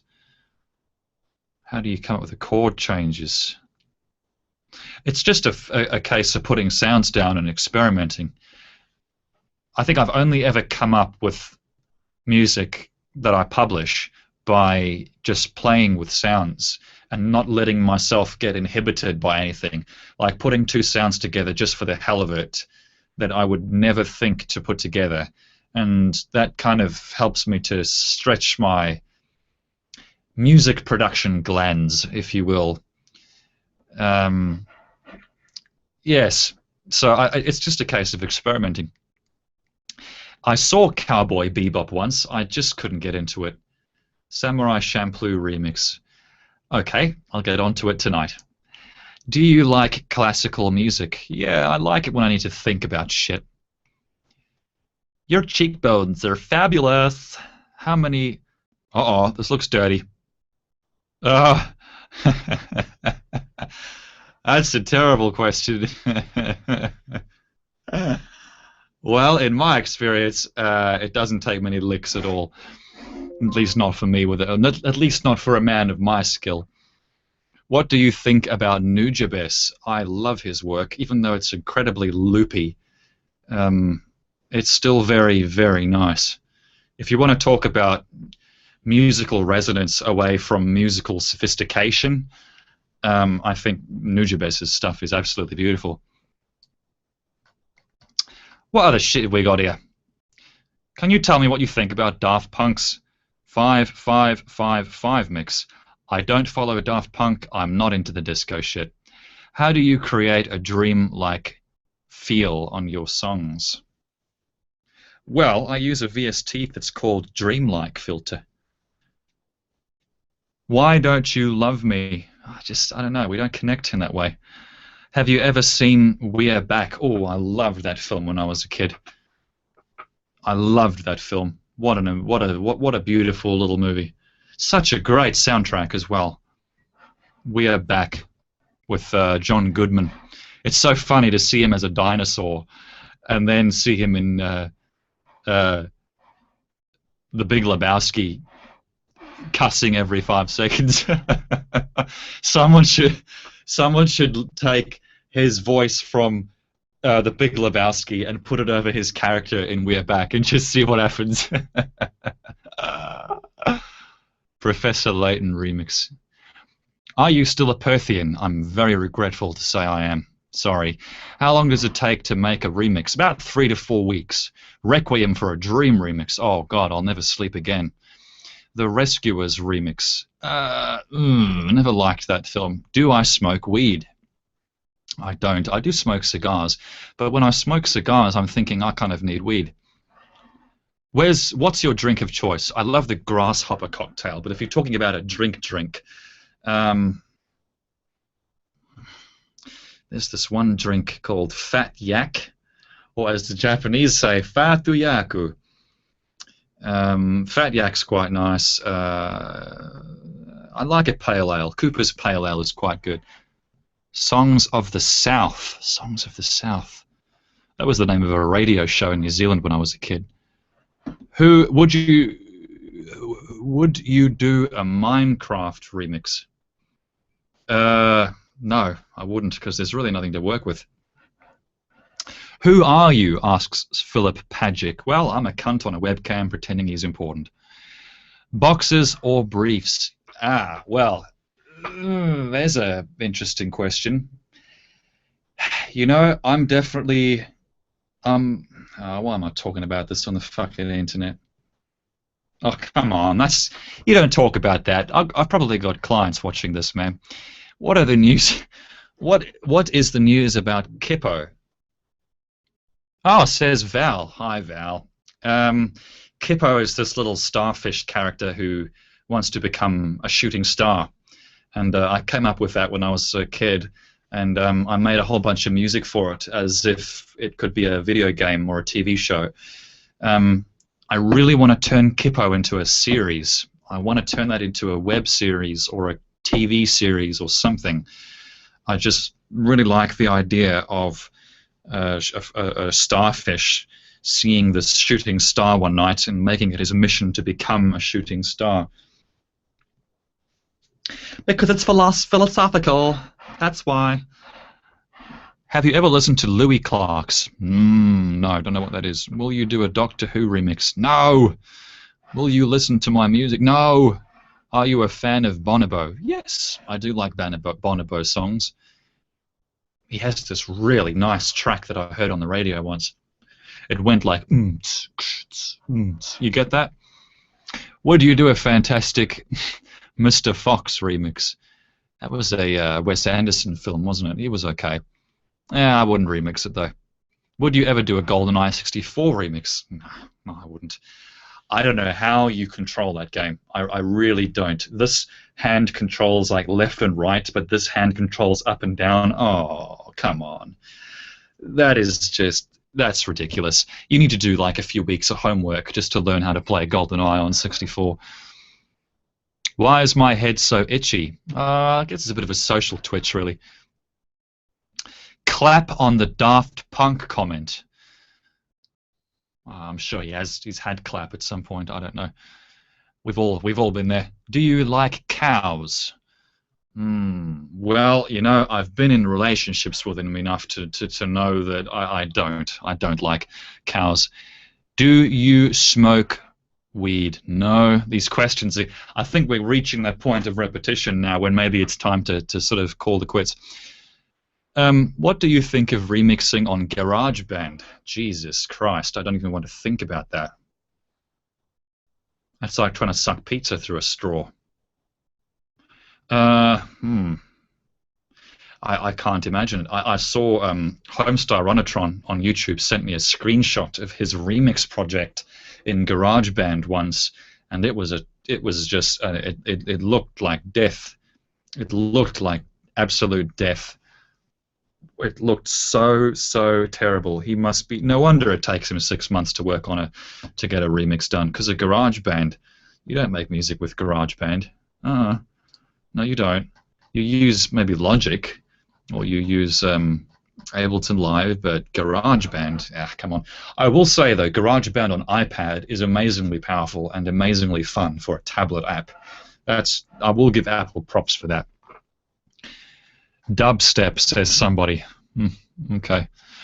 Why is your head so itchy? Clap on the Daft Punk comment. What's your favorite Genesis game? I loved Golden Axe. Was quite fun, but it's a very repetitive game. But for some reason, I just loved it when I was a kid. Golden Axe was really something. Aladdin was pretty good. Skitchin was pretty good. Shaq Fu was the worst game I've ever played on any console. What programs do you use? Again, I use FL Studio and Ableton Live. Yes, and that looks like it until I keep scrolling. Where do you most like to perform live? I think my favorite show must have been in Tallahassee, because the people there are so excitable. You can get people jumping onto stage with you in that place. That's an amazing place to play a show. Tallahassee, Florida. The Rescuers. Are you a morning person? No. I get up at about 11 in the morning and I work till about 3 in the morning. Not a morning person. I don't get why people wake up at 6 in the morning. There's nothing open that early. And what are you going to do at 6 in the morning? Really? Really? I feel like a zombie when I get up that early. I've never ever woken up feeling good. I've always woken up feeling like shit. Maybe I just don't sleep very well, obviously. I don't know. But surely if you get 8 hours of sleep, surely you should feel refreshed after that. Not the case. Have you ever approached a company for work, or do they always approach you? I've gone to people a few times and managed to pitch an idea successfully, but most of the time, my views on YouTube get me work. I usually just get work. Yeah, work comes to me. I've been very fortunate, I must say. I've been extremely fortunate like that. The cosmos has done me well. You favorited my Snow White remix I made in GarageBand. Well, I can only give you props for that. That might have been the that hip hop thing that I heard. I really liked it. Yeah, Shaq Fu. Christ, what a bad game. Oh my God, it's Shaq Fu pretending to be Mortal Kombat. Shaq pretending to be Mortal Kombat. Are you coming back to the US? Nope. You guys don't want me there anymore. Your government, let's just say your government doesn't forgive naivety. And ever since then, I've learned that honesty is not the best policy. Tact is the best policy. If I had employed tact, I never would have been banned from the US. Instead, I played the naive little kid card, and I was honest. And now I'm banned for another 8 years. So there you go, Nick. Well done. Learn the lesson, kids. Learn the lesson. Don't be honest about stuff when it comes to anything bureaucratic, because you'll get fucked. You'll get fucked like me for being honest. Do you have any recommendations for monitor speakers? My speakers are Yamaha HFS 10 speakers, and they are fantastic. They're not too expensive, and they sound nice and flat. They give you a really nice response. But I would say treat your room before you get big speakers or expensive speakers, because if you don't have acoustic paneling up or any kind of acoustic treatment, you shouldn't be spending more than $200 on a pair of speakers, to be honest with you. Have you ever used Audacity? Yeah, I used to use Audacity when I worked on a MacBook. That's quite a good audio editor, actually. You can do a lot of things with Audacity, and it's free. Do you know any other languages? Nine. Your instruments usually add to the chill factor your songs have. On a darker track, what would you use? I'd use a lot of synths on a darker track. One album that I released a long time ago was called Vent Now, and I just used a lot of synths. Nowadays, one of my favorite synths is Massive, and for basses, I use Trillion from Spectrasonics. And I think Spectrasonics makes another great synth called Omnisphere, which is supposed to be one of the best synths you can get for a PC or Mac. So yeah, if I was to make something dark, I'd use a lot of sounds from, I guess, Dungeon Keeper. And I'd try to find sounds of kids dying and women getting raped. And I'd basically remix that if I wanted to make something dark. That's kind of what Vent Now was, in a funny way. Can you do Anne? Oh, it's so nice to see a blank space at the end of that. Where do you like to perform live the most? Ah, that's that question again. Will there be a video for London's Air? There should be. I should get some of those Oliver tracks onto YouTube. It's really funny, you know, when you make music in your infancy as a music producer, and then you spend about 8 years making music, and then you go back to that track that you made, you feel that part of yourself that you haven't felt since you made it. And so I think I kind of owe it to myself in a way to release London's Air or something from that Oliver album, because that album really was my beginning. It's awfully minimalistic and just but it's I definitely feel a big connection to those tracks that I haven't felt to any of my tracks since then, because it represents a lot of things, I guess, to me. Angry Video Game Nerd remix. That'd be fun. I've wanted to do a remix of Ashens for a long time, because there's more than enough vocal content. He's always recording things behind his camcorder on his couch, so his voice is close enough to the mic that it sounds decent. So I should do an Ashens mix and then an Angry Video Game Nerd. Man, I love that guy's videos. He just knows how to make a YouTube series. He has the best living room in the world, right? I think he lives in New Jersey. He has the best living room in the world, and he makes all his videos in there. The walls are just lined with old consoles and Super Nintendo games. Oh, wow, dude. Wow. Oh, AVGN rocks. What an inspiration. Why did I name myself Faggotron? I don't want to keep talking about that. I feel like I'm ripping my testicles off when I have to mention that name. Faggotron is a name that I put on my YouTube channel because I was a 15-year-old kid and I wanted to make my friends laugh. So, and I didn't have any subscribers. I didn't have any views. I was just making a new YouTube channel back when YouTube had just started, right? And so I thought, Faggotron, see what I did there? And now, of course, it's apparent that fag in America means really nasty things. So I took it down because it is offensive to people and it doesn't do me any well. Have you ever played Sound Shapes? No, I haven't. What are your favorite new songs or albums? I don't keep up with music, man. I really don't. What's the backstory of what? Joanna Helps Me Through. That song, that track I made when I had just found Joanna Newsom tracks after a very big breakup, and so I was listening to the Joanna Newsom tracks, and I was playing Mist 4 Revelations, amazing strategy puzzle game, and I was listening to those tracks by Joanna Newsom. And I composed these songs, that one being one of them, at the time of the breakup. So I guess that's kind of the title. That's why I titled it that. And they just keep coming. What? Would you remix Dragon Ball or Dragon Ball Z? I would. I really would. I would definitely remix Dragon Ball Z. That's a hell of a... There's a lot of potential there. I know Dynamo was remixing Dragon Ball Z at one point, and it was pretty hardcore. It was so hardcore. He considered making a new alias for himself.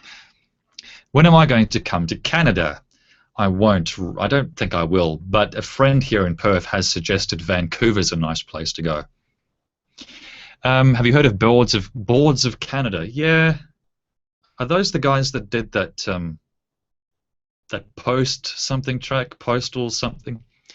What computer do you have? I have a PC that I built because I wanted to make sure that it had all the power I needed, and it's just a big tower, really. Do you know what ASMR is? Yes, I do. I was catching up with a friend the other day, and they told me that ASMR is something on YouTube where people whisper into the camera, and it's supposed to be therapeutic or something. That's a bit new age for you, isn't it? Shit. But I don't know if I could get into that. This guy says here, you are ugly.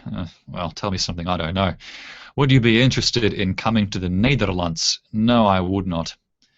Have you ever watched Dragon Ball Z, and if so, what is your favorite character? Ooh, Goku's my favorite character. No. I really liked... I haven't watched that in a long time. I really liked, I guess, Krillin. Krillin was kind of badass in his own way. I guess that's it, really. Bulma is a character you could have killed, and no one would have ever had any remorse. Would you like to work as a video game composer?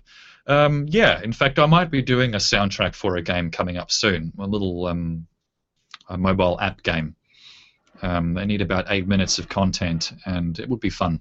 That's kind of what the Kippo tracks were a few years ago. I liked the idea of making music using 8-bit synths and making some video game stuff or some TV show stuff for kids. What porn sites do I watch? Oh, geez. Well, usually you just type TGP into Google, and you'll get all the good free stuff. You'll get all the good free stuff. You won't need to go paying for anything. Thumbnail gallery posts. That's what you type in. Would be awesome if you do some more binaural stuff or dollar kind of tracks. Yeah, the 3D audio stuff was kind of fun. It's a bit of a cliche though. It's a bit naff once you've done it once before. I don't know, but it did get a hell of a lot of plays on SoundCloud, so maybe I will. Maybe I will. I need to make an app that lets people make that 3D stuff themselves. Thoughts on New Zealand? Beautiful country. You can drive through the South Island for 12 hours, and every bend you take will show you a new landscape from Lord of the Rings. Fantastic, fantastic place. Why are you made out of... What? Oh, it's a terrible thing to say. What did you really build? Well, no, I didn't build my CPU, but I did build my tower, which has a CPU in it. This guy says, hey, hello, are you gay? No, but I'm guessing you are. Would you do a Treasure Planet remix? I wouldn't. Would you do a Mass Effect remix? I would. I would do a Mass Effect 2 remix because that's a hell of a game. Ever think of coming to the UK and knocking about here with a few shows? I'd knock about in the UK. I think you've got some pretty nice ladies there, but I don't know if I'd play any shows. What's your favorite band? Sorry if someone... I don't really have any bands that I listen to. I think acoustic music is kind of dying. I think it's really all electronic now at its core. It might sound acoustic, but everything's done electronically. How about old music like Frank Sinatra, Louis Prima, and so on? I was really into that stuff when I was about 15 or 16 years old, weirdly. I went through a weird kind of hipster phase when I was that young. Ashens is really awesome. Did you watch Ashens and the Quest for the Game Child? I haven't seen that yet.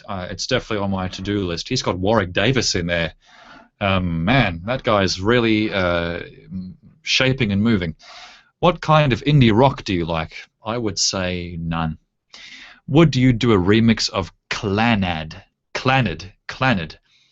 The only time I've ever heard of that band is when Alan Partridge mentioned it on his Mid-Morning Matters show. Clannad. Here's Clannad. Are you a fan of the artist Bonobo? Yes, he's nice. Will you ever see my... What? Who is your favorite video game developer? Ooh, well, BioWare and Bethesda make fantastic games, and of course Rockstar. Oh, I don't know. I loved Bullfrog because they did Dungeon Keeper and Theme Hospital. Fantastic games. There's another one somewhere there too. Blizzard. Yeah, I guess Blizzard's a bit of an easy one though, isn't it? Would you remix Dragon Ball Z? Yes, I would. Why is your hair messed up? Well, you try doing something with this mop. When are you coming to Canada? Never. Where's the best place to get audio gear in Perth? Well, there's a place called Alan Billy Hyde, and there's a place called Cosmic. There's a few little music shops, Musgroves. It's all very much overpriced, though. Anything in Australia has about 50% chucked on top of it, if not more. It's pretty grotesque, actually. Let's see. Scrolly. Yes, the ban is for 10 years, but it happened about 2 or 3 years ago, so I've got less time to go now. Not that 8 years is any short stretch. Would you take a detox or a juice fast? I don't know what that is. A guy as skinny as me certainly should look after some kind of weight gain shake. What's one thing you'd like to change about a remix you've previously created? I would go back and change Living Island because it's bloody repetitive. It's kind of not very imaginative, and I think it needs a remaster. It needs something punchier in there. And I think the first chorus that I had in Living Island was better than the new one that I ended up putting in there. I shouldn't have changed it. Is this live? Yes. Yes, it is, although I think it takes about 10 seconds to get there. I'm French, and I know you since not too long, but I hears songs from deeper down the rabbit hole. Oh yes, that's an old, old album. Thanks for listening, Frenchie. Urban or rural? Ooh, that's a good question. I would take, well, I think it's urban because it's closer to shit. When you live in West Australia, you learn to hate being far away from the world, waiting a week for everything to arrive, having to drive ungodly distances to get everywhere. So I would say urban for me, but perhaps rural when I get older. How would someone go about hiring you? You've just got to get in touch. You've got to go to thebreeze.net and get on the contact form, or you can email us directly at info@thebreeze.net. I hit my I put my email address out when I was at the YouTube Play event, and the managers were not happy. They were not happy because I was yeah, I was promoting myself, but that's what you're doing anyway. Yeah. How am I today? Well, I'm pretty freaking tired. I've been blabbing my chops for what feels like hours now. Clannad is anime. Oh, okay. Do you love me though you're not gay? I'll come back to you on that one. I know who you are. It wasn't a pleasant relationship, but the sex was fantastic, so I'll think about that. How far do you plan on going with your remixes? Oh, I think I'll go all the way, like I usually do. Nick's birthday, Thursday or 26th. Yes, well, it's come and gone, so let's not talk about that. Classic video game remixes. Zombies Ate My Neighbors. I never played that one. No, I've remixed PlayStation 1 games because I have an arseload of them. Would you ever do a Fable remix? I never liked Fable.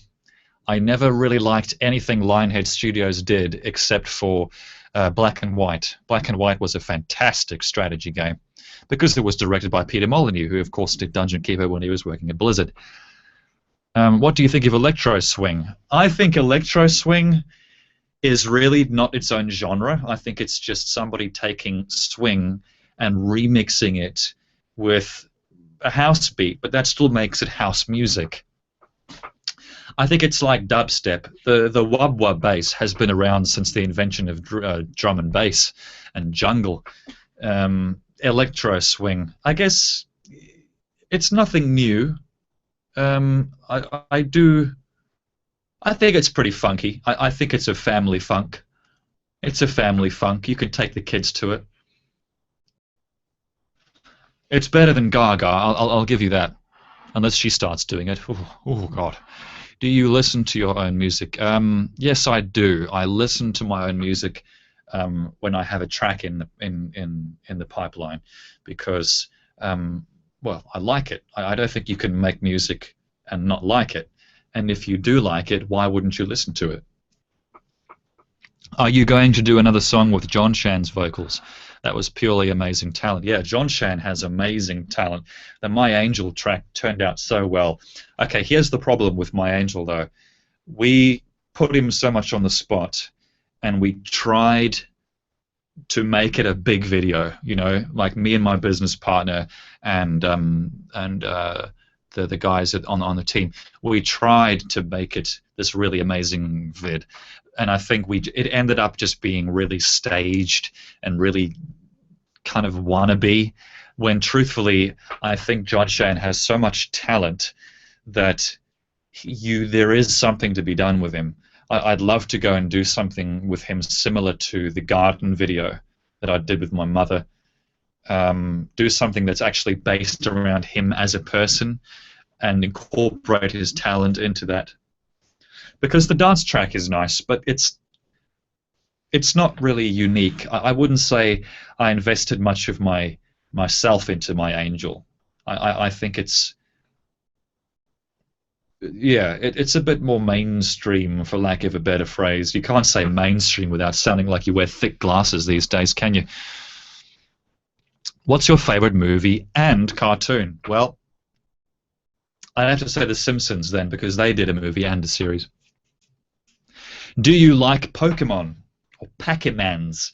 Well, I liked them enough to remix the show for them. Yeah, I loved the first series. I think the last few series that they've put out, they're still pretty damn good, but the first series just has a charm to it that I don't think you can really get past. I first started watching Pokemon when I was like 9 years old or something, and wow, I got hooked. I still have a drawer like this big of merchandise that I've collected of all the Pokemon stuff. I had like stainless steel Pikachu forks from Japan that a friend gave me. Digimon remix. I never liked Digimon much. Would be awesome if you do some more binaural stuff. Oh yes, of course. The Breeze. Yes, thebreeze.net. The Breeze is a team of artists that we're putting together to do animation and music production and stuff, because I love the idea of taking this whole remix thing and production thing further, but I can't do it on my own.